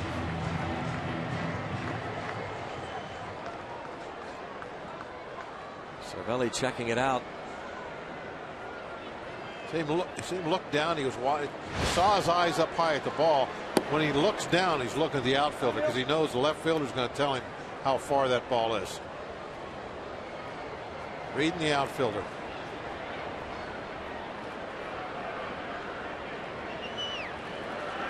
And by the way, Quintana had given up just 4 home runs this season coming into tonight. He gave up 10 all of last year.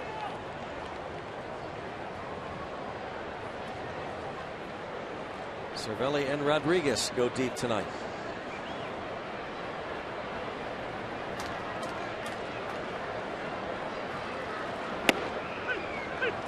And Walker strikes out for a second time.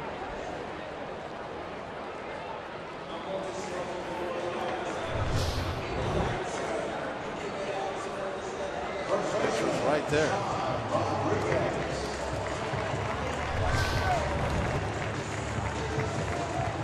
John Rodriguez. His ball traveled some 380 feet. You see the way Soto threw that ball around, by the way, Grant? He's got the same little habit that's no big deal, throwing the ball around.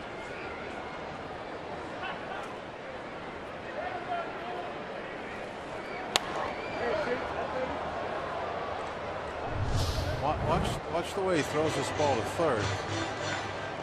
We've looked at him throwing it back to the pitcher. Same thing. Yeah. There's something going on.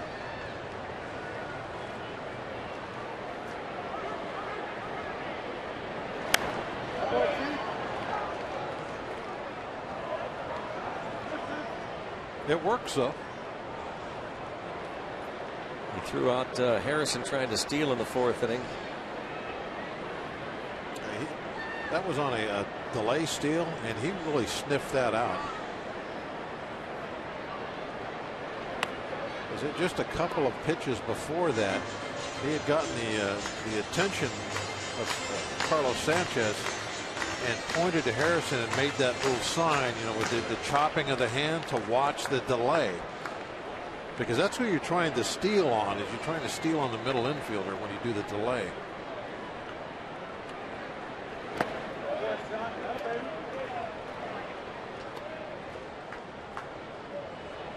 Quintana put that ball right where he wanted it.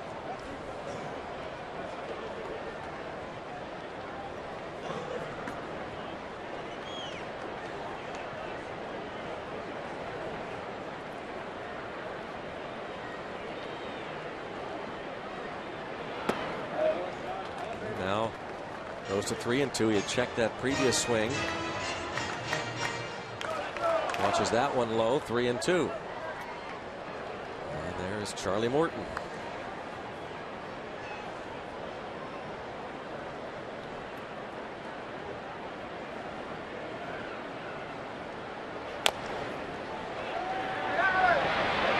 Bad direction on Gillespie. That ball took a turn on him with that spin and a base hit for Rodriguez. You saw that same spin the other night. Was that last night or was that a Philly game where it grabs a hold of the grass and kicks toward the foul line because of the way it's coming off the bat?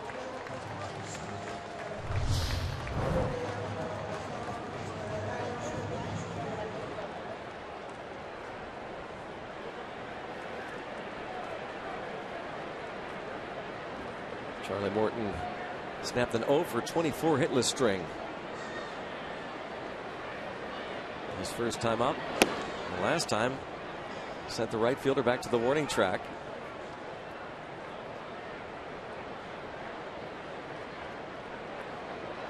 He's raised his batting average up 125 points tonight.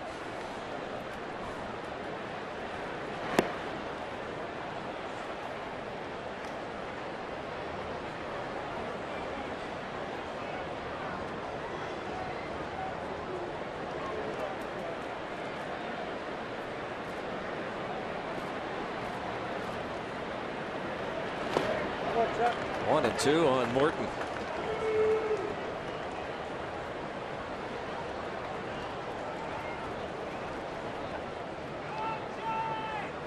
Uh, 108 pitches.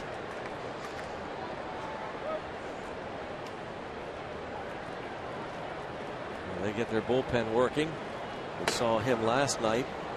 Daniel Webb.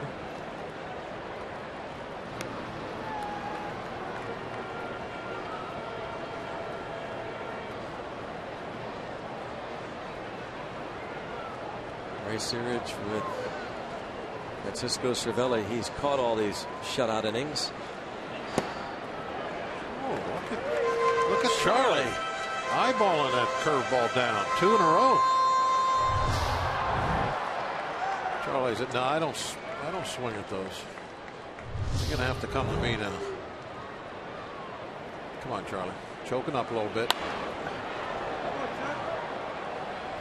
Attaboy, Chuck. You hear Jeff Branson, Pirates dugout.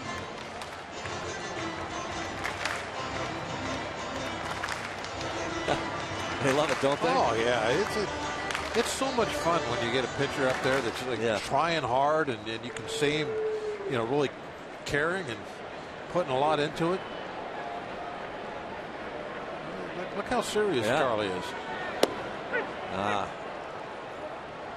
Struck him out looking, but good at bat, though. Yeah, made it work. There's a good at bat. Some 418 feet with his second Pirate homer. The Pirates lead 3-0.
Pirates Baseball on Root Sports is brought to you by Allegheny Health Network. Health for all. By Kenny Ross, Ask a Neighbor. And by Levin Mattress, located in all Levin Furniture showrooms and freestanding stores. Let's go Bucks! Well, Melky Cabrera leads off and takes strike one from Charlie Morton. Oh, what a sight.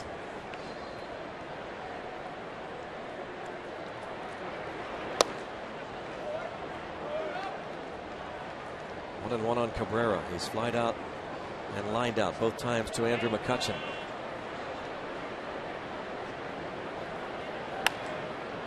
And again towards center. This in right center will drop in.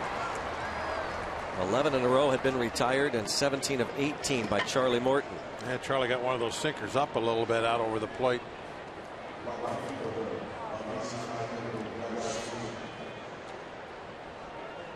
Okay, this is where the double play comes into the scene.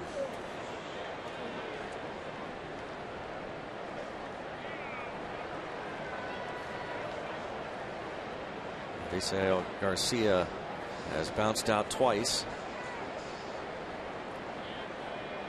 Nice to have that 3-run lead, because you're a little less likely to do a lot of stuff on the bases, hit and run, that sort of thing, when you're down by 3 runs, which is good for Charlie, because now he's got an opportunity to get that double play. He doesn't want those runners moving out there. He wants the other team playing 90 feet at a time.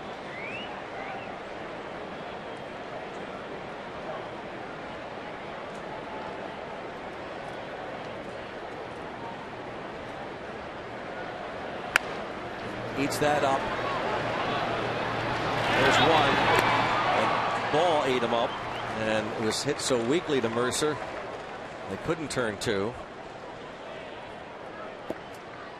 Now this is a sinker that got up also, but wasn't out over the plate. Came in and right on the label of the bat.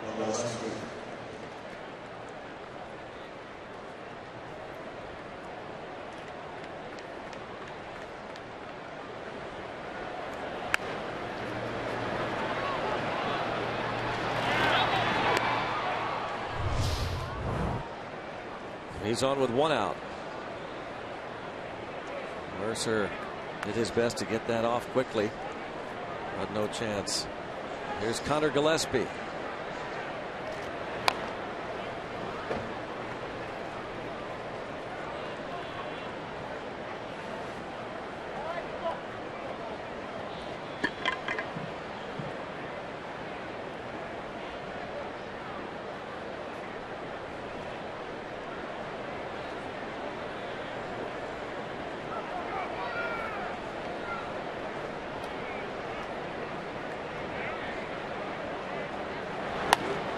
Pop-up. Mercer. 2 down. Bucks and Reds meet up on Thursday, June 25th. 7:05. First 20,000 fans get a Pirates replica camo cap thanks to PNC Bank. That's coming up on Thursday, June 25th. The first 20,000 fans get one of these replica camo caps thanks to PNC Bank. Get your tickets at pirates.com. I want you to take care of that right now, because these tickets are going to become more and more difficult to get the way these Pirates are playing. We heat up in the summer. Central Division rival Reds coming in. That 3-game series that starts 1 week from tonight. And can Charlie Morton get Giovanni Soto to complete 7 innings?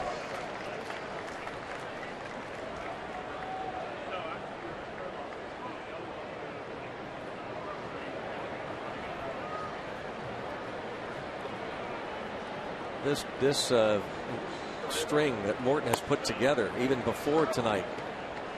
I'm asking Clint Hurdle about the 4 previous starts. Is this the best 4-game stretch you've ever seen from Charlie Morton? And his manager said, I'd have to say so. The command.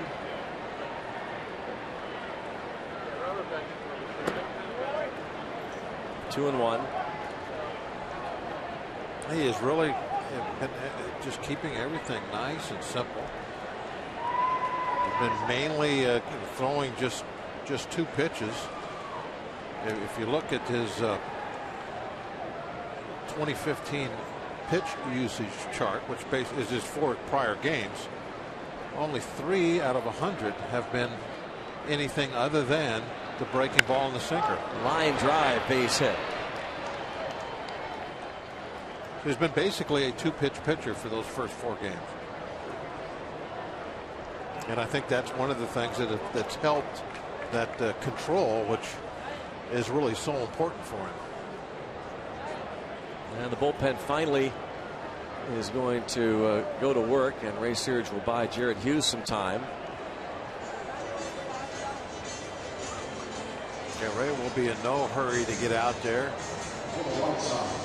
And Jared is probably one of the quicker guys the Pirates have as far as getting loose. Doesn't take him much at all. You probably let him throw about 10-12 pitches out there in that bullpen, and he's going to say, okay, I'm ready. He knows he's got another 8 to throw when he gets out on the field.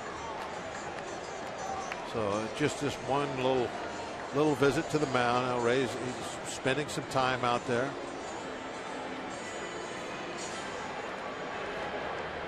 And Jared Hughes getting ready. So by the time this at bat is done, if they want to make a move, Jared for sure is ready to go. Adam LaRoche announced as the pinch hitter. You see Antonio Bastardo got up as well. Former Pirate Adam LaRoche. Archimedes Caminero seated for the time being, and happy birthday to him. Turned 28 today, and he shares a birthday date with Kevin Young. Happy birthday. Our buddy KY is working for the Pirates. He says, you're buying, by the way. I wished Kevin Young a happy birthday. I said, tell Bob he's buying. No problem. All right. 1-0. He's going to get there a little late tonight. That's all right. Ground ball. And that's it. 7 brilliant shutout innings for Charlie Morton. Ground chuck. Absolutely incredible stuff from Charlie Morton and the rest of this Pirates pitching staff. Pirates blanking the White Sox 3-0. The shutout string continues, and we will keep it right here to enjoy another rendition of the fans singing "Take Me Out to the Ball Game" here at beautiful PNC Park. Everyone watching at home on Root Sports as we say, "Take me out to the ball game."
Pop Evil will be coming to Stage AE on July the 9th. There's some great Images from the Allegheny Health Network Super Bowl, and Charlie Morton, just unreal what this guy has done in his 5 starts. And I hate to beat a dead horse, but it's just amazing to see what he has done control-wise from where he was in spring training. Just tremendous progress in his rehab of commanding that baseball, and now he's going out there, he's throwing the sinker, the breaking ball, and sticking mainly with those two, and it's working great for him. Daniel Webb in 7 games now, 10 strikeouts and just 1 walk in his 7 2/3 work. Pretty good control numbers himself.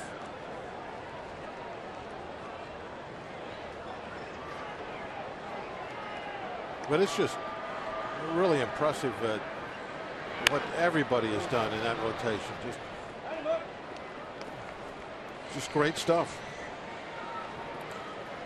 Well, you said when Charlie Morton walked Adam Eaton to start the ball game, let's hope that this is just, 1 or 2 maybe. Well, it was just 1. That was it. A 1 walk. And 7 brilliant innings. He did it again. It was you could see things where he just was unsettled a little bit in that first inning, and then he got into the groove, the throwing the strikes groove. And it's not like he's really trying to, hit spots and stuff. He's throwing low strikes, keeping the ball down, just letting that fastball move for him and get the ground balls. He doesn't have to hit a corner with it. Just keep it down around the knees, a little below the knees. And that's what he's doing. And then if he thinks he might get a strikeout, he'll move that curveball outside, see if he can get a swing and a miss on a chase. And then occasionally he tries to backdoor that same pitch to a left-hand hitter. Fights that one off, and Josh Harrison has his first hit of the night on base for the 2nd time. And by the way, Charlie did throw a few more splitters tonight than he normally does. He threw 8, and there was at least 2 of them that I saw that he got ground ball outs on. So he did have a 3rd pitch. He didn't use it a lot, but he had a 3rd pitch. He went to it and worked. See, that ball got in about halfway down the bat, but Shahey able to just muscle that out to the outfield.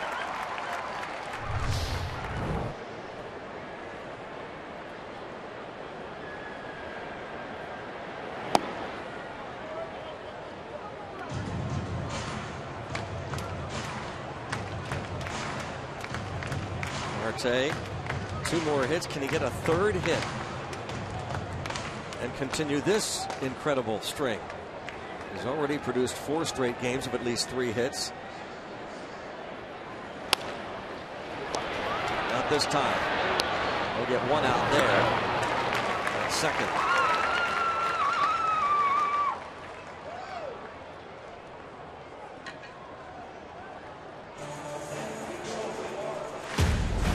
On the latest Driven, travel with Pirates outfielder Gregory Polanco to his native Dominican Republic as he gives a first-person account of where he comes from elementary school to spending downtime with his family, even hanging out with current teammate Starling Marte. Driven tomorrow after postgame on Root Sports.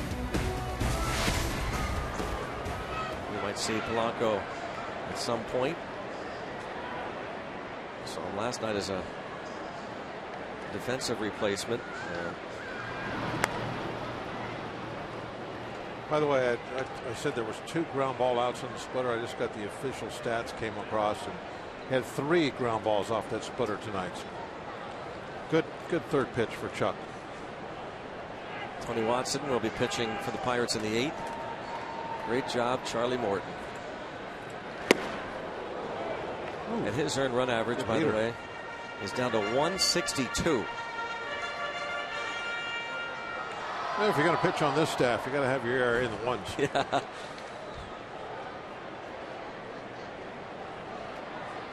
Anything over that, you're hurting the team number.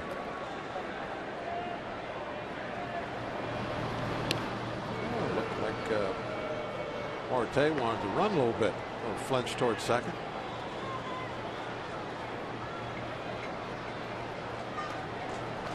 There's a Partey down 2nd. He wants to get there. Nice lead. There he goes. Not going to get him. Second stolen base tonight for Marte, and 13th of the season. There they are. They love it. Yep. Yeah, the R is back. Yep. Head down all the way. He's not peeking. He's focused on that base.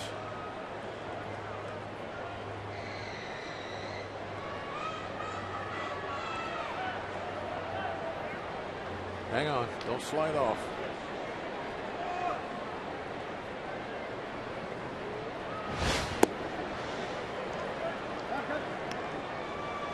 Soto, by the way, I really focused on his throwing. He came out firing. No hesitation, no funny looking delivery or anything. He had to get rid of it in a hurry and did just that.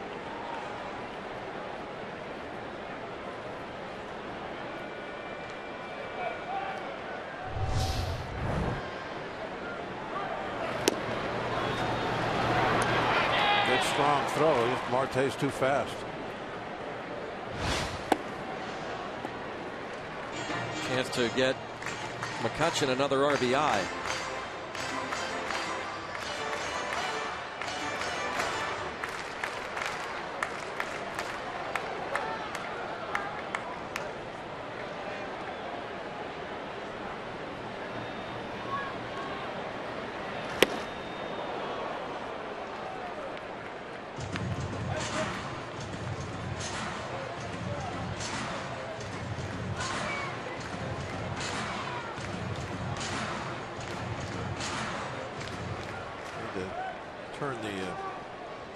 Turn the bat up a notch. A couple fastballs have gotten by him here.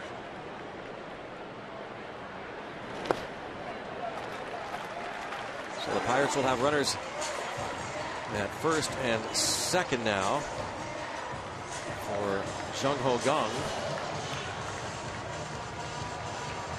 And out comes Don Cooper. There's his second trip to the mound tonight, and his first visit with Daniel Webb.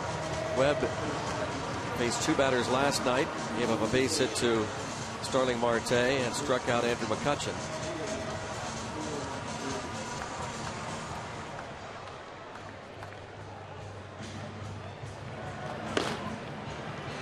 Here's Zach Duke.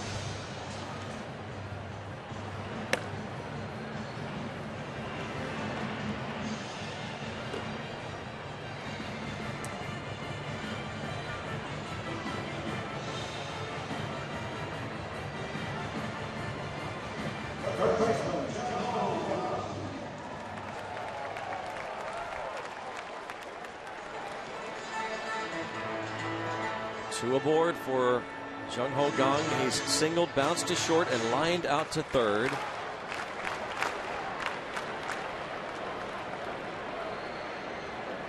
Talking earlier about the fact that he's hitting cleanup once again for the Pirates tonight. And in the fourth position for the third time. He hit fifth for his Korean team. And he's hit by the pitch from Daniel Webb to load the bases. Loading him up for Cervelli.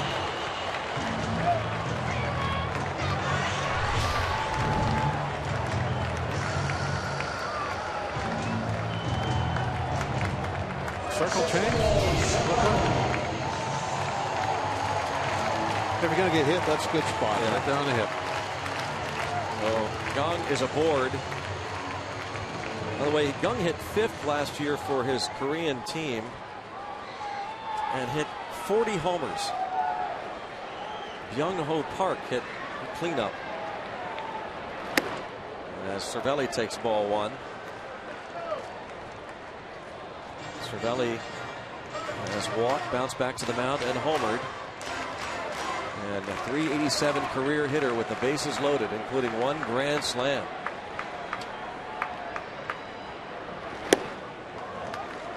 I'll take a single now. 3-run lead.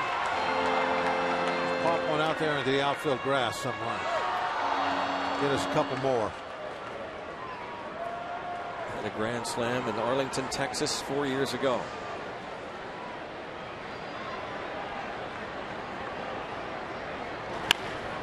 And that is a potential double play. They only get one out.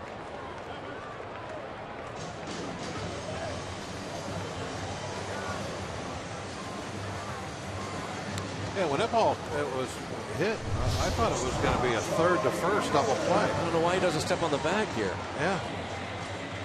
I wonder if he didn't realize. It's almost like even Soto for a minute looked like he thought Marte was going to get a rundown. Now he did catch the ball in front of the bag, but only because he was charging so hard. If he lays back,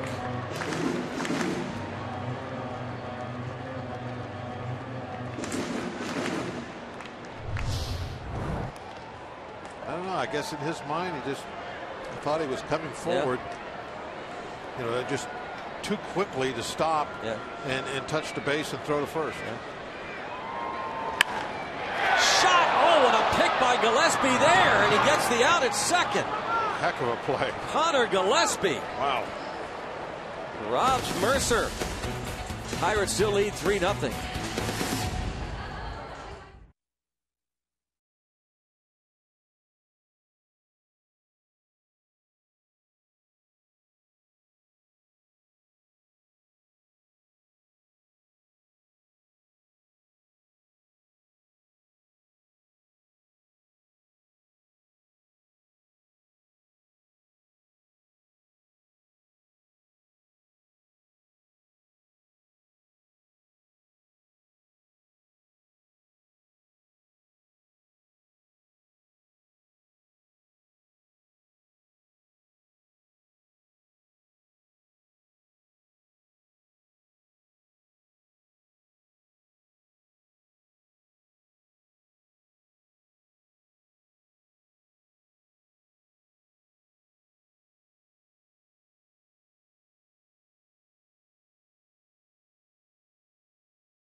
By the Pirates staff, and in particular Charlie Morton's 5 starts since coming off the disabled list. Just unbelievable. 7 innings of 4-hit shutout ball tonight. It's just outstanding. It's the same thing. He's able to really just duplicate the games every 5 days. He goes out, he throws strikes, he pitches to some contact. It's usually weak and on the ground. He's just keeping the sinker and the breaking ball down around the knees, letting the defense do some work for him. Really a very simple recipe, and it's just working to perfection. Now look at this current string. 28 consecutive scoreless innings, the most since 1990, and Bob Walk had a role in that string. He pitched a complete game shutout against the St. Louis Cardinals September 29th of that year. That was the day before we clinched. We clinched the very next day. Who pitched that 29th. clinching game? Draven. So he threw a shutout to clinch. So you guys ended the year on that consecutive scoreless inning streak. No, we had 3 games. Oh, of course, yeah. You back at home. You didn't clinch it the last day, and then came home. Of course. We had 3 games against the Mets. Wow. But that was what was kind of at least important to me, was that we clinched before we had to play the Mets, because the Mets had been such a nightmare for us the previous couple of years. Didn't want to have to clinch it against them. No, well, we did. I didn't want to go and have to even win 1 game against the Mets. I wanted it sewed up before we got there. It just is you know, it just bothered me thinking that we would put the Mets in a position to where they could maybe take it from us. Oh, nice play by Jordy Mercer. What a pretty play to retire the speedy Bonifacio. Let's go back to the studio. Game break and Rob King.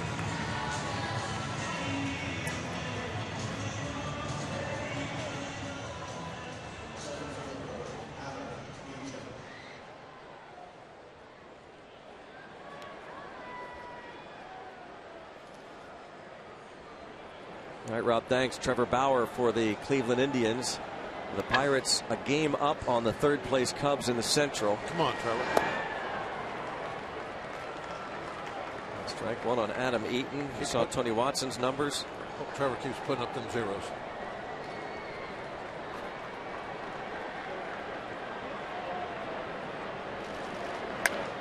Bounce to third.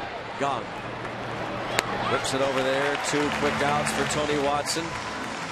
By the way, if you're wondering the last time the Pirates had a scoreless inning streak of more than 28 innings, they had a 30 consecutive inning streak back in 1976.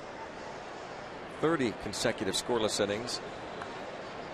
And in order to do that, Watson would have to get one more out, and then if it remains a 3-0 ball game, Mark Melancon would pitch a scoreless ninth, and the Pirates would go to Chicago for tomorrow night's game against these White Sox, carrying that 30 consecutive scoreless inning streak.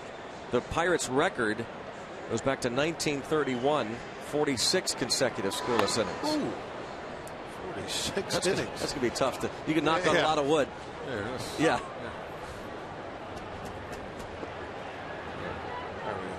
And Bob, you saved us a couple of innings back. Again, thank you. It's all right.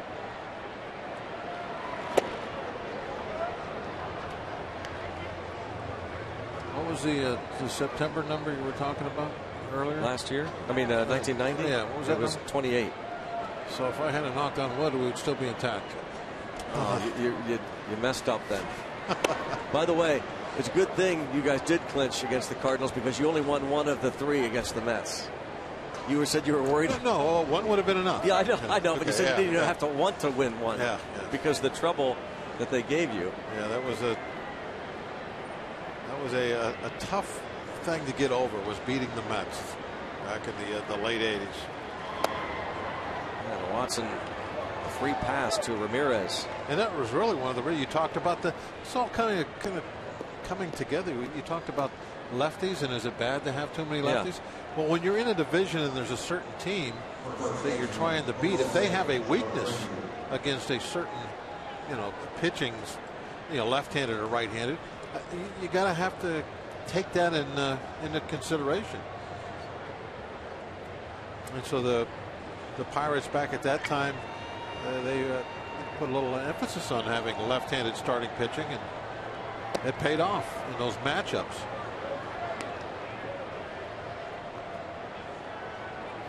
I think in '88 was the first year the Pirates kind of made a move to try and compete with the Mets.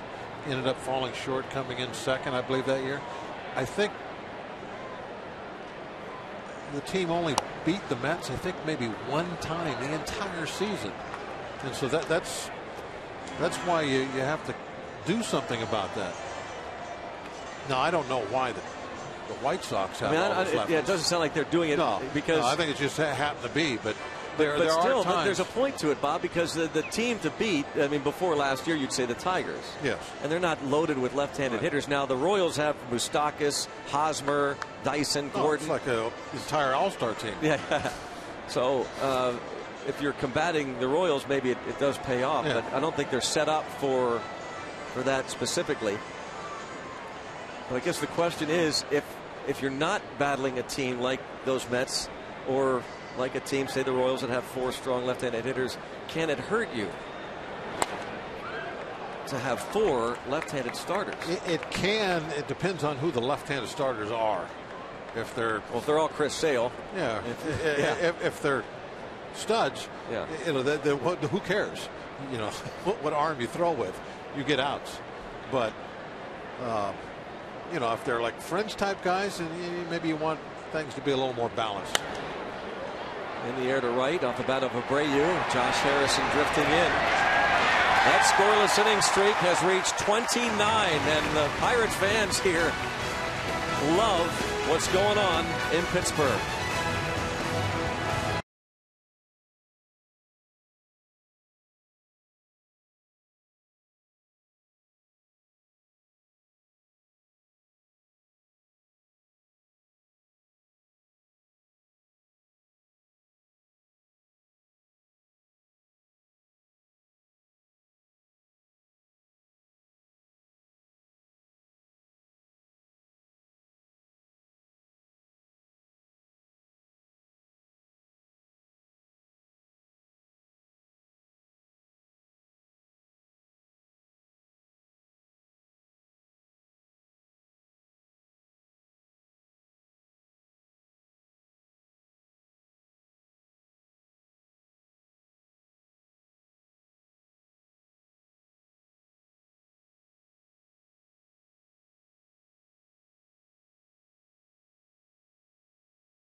Tuesday, Rick Sofield was our guest, and he was fantastic. And he was asked by Alan using the hashtag Bucks Tuesday, do you enjoy coaching as much as you did playing?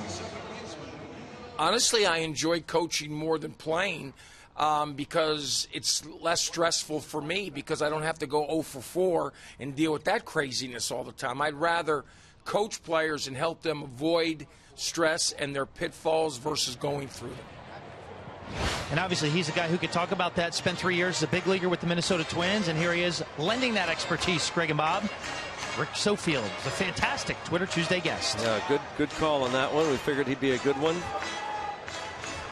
Thanks to Robbie and to you for all those tweets as Tony Watson puts up a scoreless 8. Here's former Pirate Zach Duke.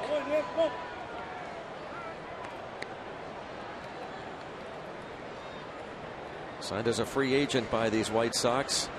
Former 20th round pick of the Pirates back in 2001. Zach Duke now 32 years old.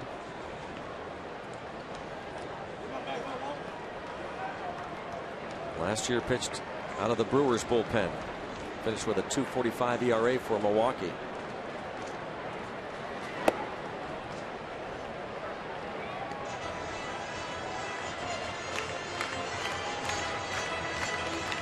Corey Hart will follow Sean Rodriguez.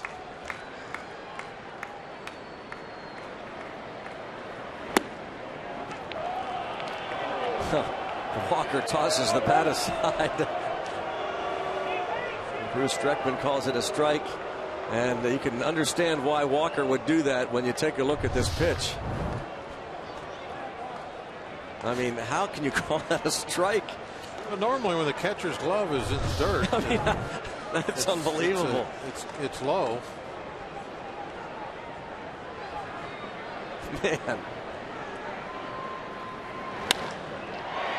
And he is going to be retired as Adam Eaton gets over there.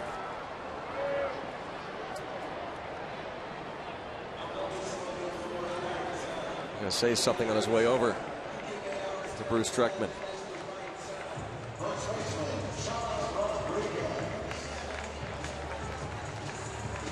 It's got to be tough to put that behind you. I guess as like a pitcher, you get a bad call. I think for Walker right now, he's trying to hit. Probably, yeah, it probably was a little tough to put behind you.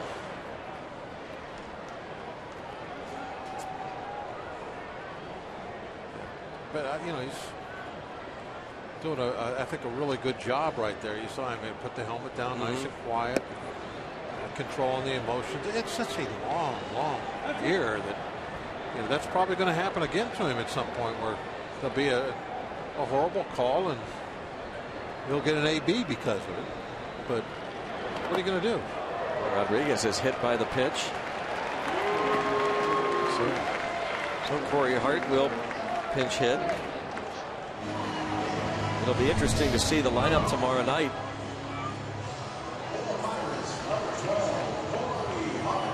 You don't see that too often. Shin. As well in front of the plate before it hit Rodriguez. But tomorrow night the Pirates will employ the DH, of course.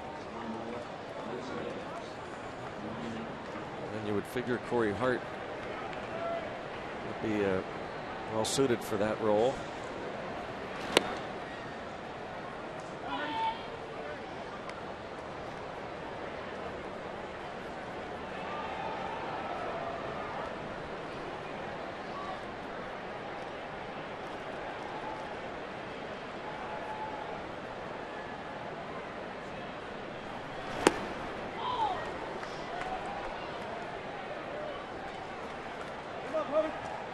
Corey Hart started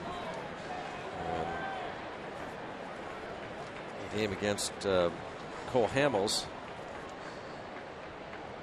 And it was 0 for 2, hit by a pitch.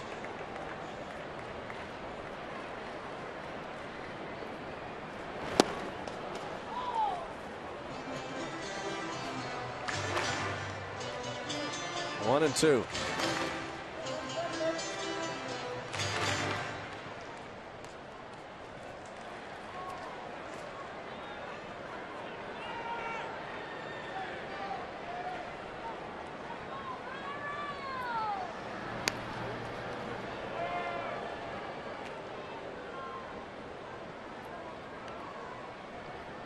Mark Melanson, another save opportunity.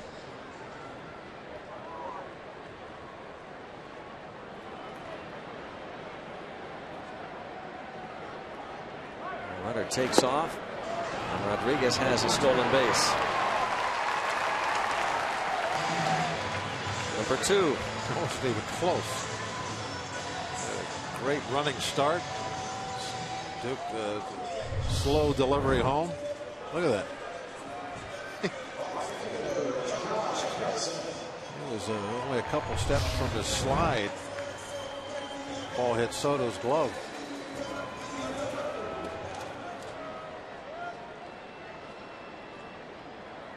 Three stolen bases for the Pirates tonight. Soto caught Josh Harrison in the 7th. Corey Hart strikes out for the second out here in the bottom of the 8th.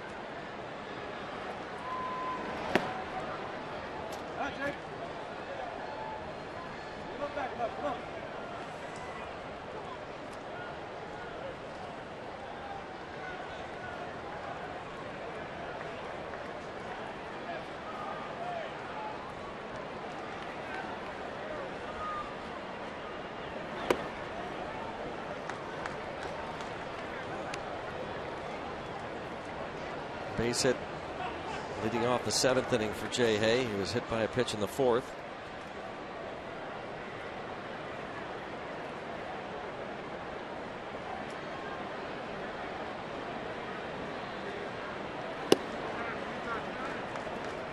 Quick timeout as Soto heads to the mound. After the Pirates and White Sox wrap up here, they'll be off to Chicago. 2 more at U.S. Cellular Field. See the first of those games tomorrow starting at 7:30 with Pirates pregame presented by WB Mason on Root Sports. Jeff Locke goes for the Pirates tomorrow night against another lefty, John Danks. So the final game of this 8-game homestand. Pirates looking for a W.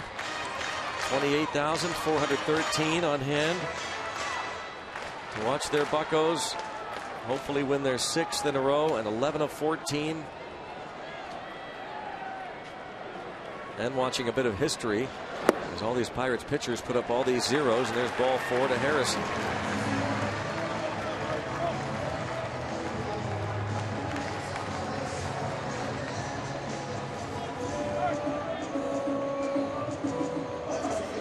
dozen walks for Zach Duke in just over 24 innings.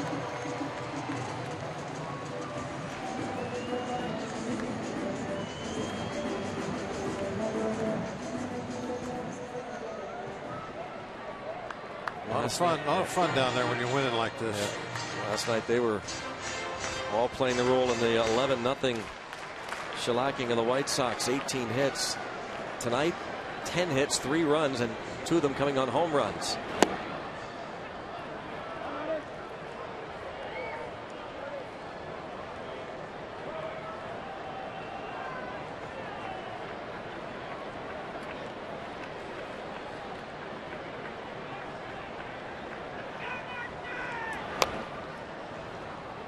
Fouled off. Really, the White Sox have to feel fortunate. It's not worse than just 3 runs.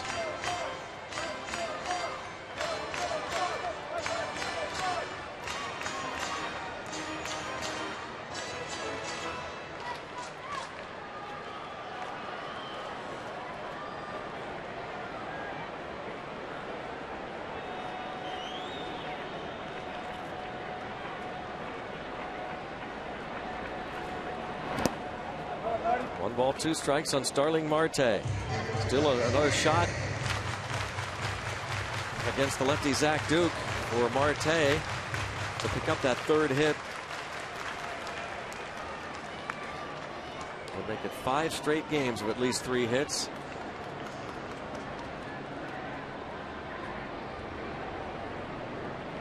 Willie Stargell had 3 hits in 4 straight games, but Marte will go down swinging. So it remains a safe situation for Mark Melancon.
Bucks on quite a run.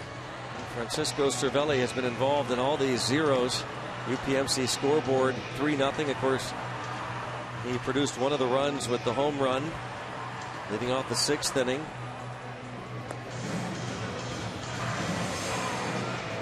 Chicago White Sox have not been shut out in back-to-back games in over 4 years. The last time the Pirates had 3 consecutive shutouts, and they're 3 outs away from making it 3 straight. Mark Melancon can put up a 0 here in the ninth, going for his 21st save. Go back to 1976.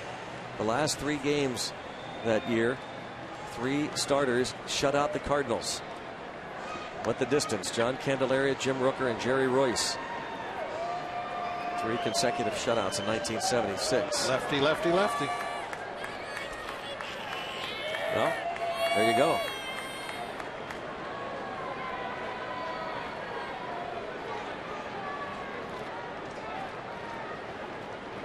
Melky Cabrera.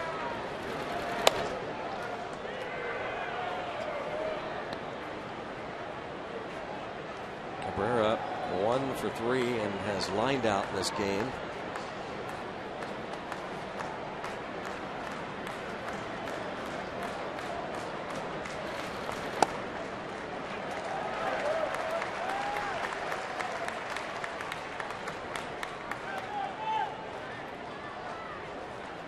Melanson, career high 18 straight save chances converted. Right to the shortstop. Mercer to Rodriguez. Kind of ironic, all the hand wringing over Melanson back in April, and he's got an 18 straight career high save streak going. That's just, it goes back to some crazy such stuff. a long year with baseball, right? Just can't get caught up in it. Yep. You have to have unbelievable patience. This season, if it was a pierogi race, they would be right at the beginning of the bullpen.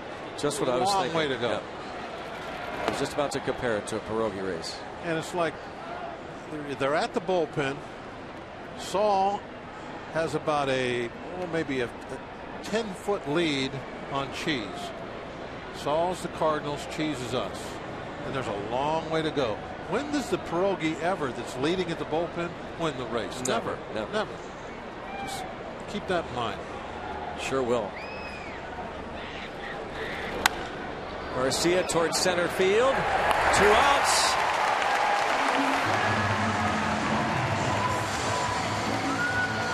One more out to make it 6 in a row.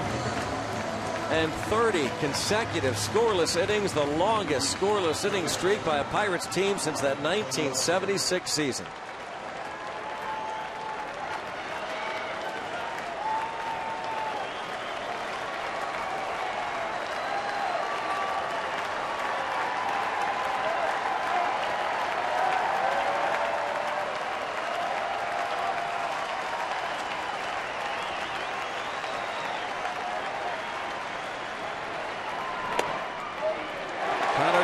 Takes a strike.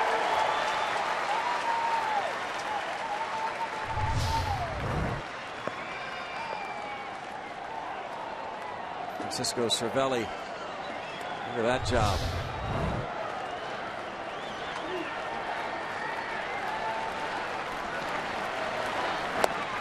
Oh, and 2. A nice hook. Got the ground ball out on a hook. This one here looked like it really has a great bite to it.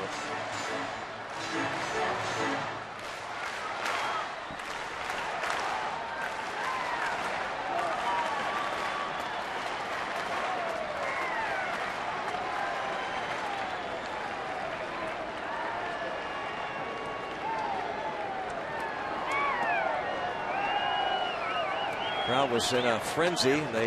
Oregon started with "Let's Go Bucks." They'll calm down a bit. Let's see if they get back at it. Broken bat roller. Raise the Jolly Roger 6 straight times, and the shutout string continues. That shot right there, the smile on Cervelli's face, that might say it all right now. That is the Pirates at this moment. Things are clicking, going well. The hitting, the pitching, the solid defense tonight. It's all coming together, Greg. 30 consecutive scoreless innings for this Pirates pitching staff. Charlie Morton is 5-0 in 5 starts with a 1.62 ERA. Mark Melanson's 21 saves ties him for the National League lead. The Pirates have won 11 of 14. They go 10 games over 500, and they'll hit the road, complete this home-and-home series, starting with the first of 2 tomorrow night in Chicago against the White Sox. Yep, they love Francisco Cervelli and these Pittsburgh Pirates. Back out to Robin T. Greg and Bob, thank you very much. 30 consecutive scoreless innings, the most for the Pirates since 19 76, Teague, back when you were wearing number 27 and pitching for the Buccos. And really, this stretch has been incredible. 5 of the last 6 games shutouts. This is the 6th shutout the Pirates have thrown this month. Yeah, and it's just unbelievable. The streak just continues to roll on and on and on. And it's like, literally, you talk about hitters getting, feeding off of each other. Right now, the Pirate pitching staff as a whole is feeding off of each other. Well, it's the pitching, and it's been some timely hitting. Sean Rodriguez doing some timely hitting. He is with Robbie and Stachowski. Robbie? Talk about a guy that does his job day in and day out, regardless of when or where he's asked to play. Sean Rodriguez with the home run tonight, but the Buccos, Sean, this is 2 consecutive homestands. The team has lost 2 in a row and rattled off 6 straight. Why is this team playing so consistently well at home? The pitching's very consistent. And when the pitching's consistent, the momentum and the defense works a lot better. How about when you look at this pitching staff that is now, let's see, it's 30 consecutive scoreless innings. Francisco Cervelli has caught 51 consecutive scoreless innings. What kind of boost does that provide to a ball club? It makes it really easy for everybody. When you got somebody, behind the dish, basically, you look at your catches as a captain, and he's obviously doing a good job back there. How about Charlie Morton tonight? When he's inducing such a high amount of ground ball contact, what does that mean for you? Or I guess how does that make your job out there at first base and the other infielders? It was fun to watch. It's definitely real easy to play behind. Sean, on a given night, you don't know if you're going to start, come in the 7th inning, what position you're going to play, or how many at-bats you're going to get. What puts you in position to be successful, make a contribution whenever your name is called? That's what you said. I basically look at every game to try to come in and see if I can contribute somehow. Good. Thank you very much, Sean. No problem. Sean Rodriguez, Rob King, talking about a guy just does his job. The savvy veteran contributes tonight to another Bucco win. Robbie, thanks very much, and I mean this in a complimentary way, Teague. This is a National League player, Sean Rodriguez. I mean, just the versatility he brings, and I think you can get a lot of use out of him. He's multifaceted. He does a lot of things really, really well. He does, and, it's Clint Hurdle's kind of player. He loves to have a guy like that on the team. Last year it was Josh Harrison moving all around. This year it's Rodriguez, playing late-inning defense, pinch hitting, playing against left-handers. He's very, very versatile and allows Clint to do a whole lot of other things around the ball club as well. All right, time now for our T-Mobile game changer. And if you don't give up any runs, you can't lose. And Charlie Morton didn't give up any runs, Teague.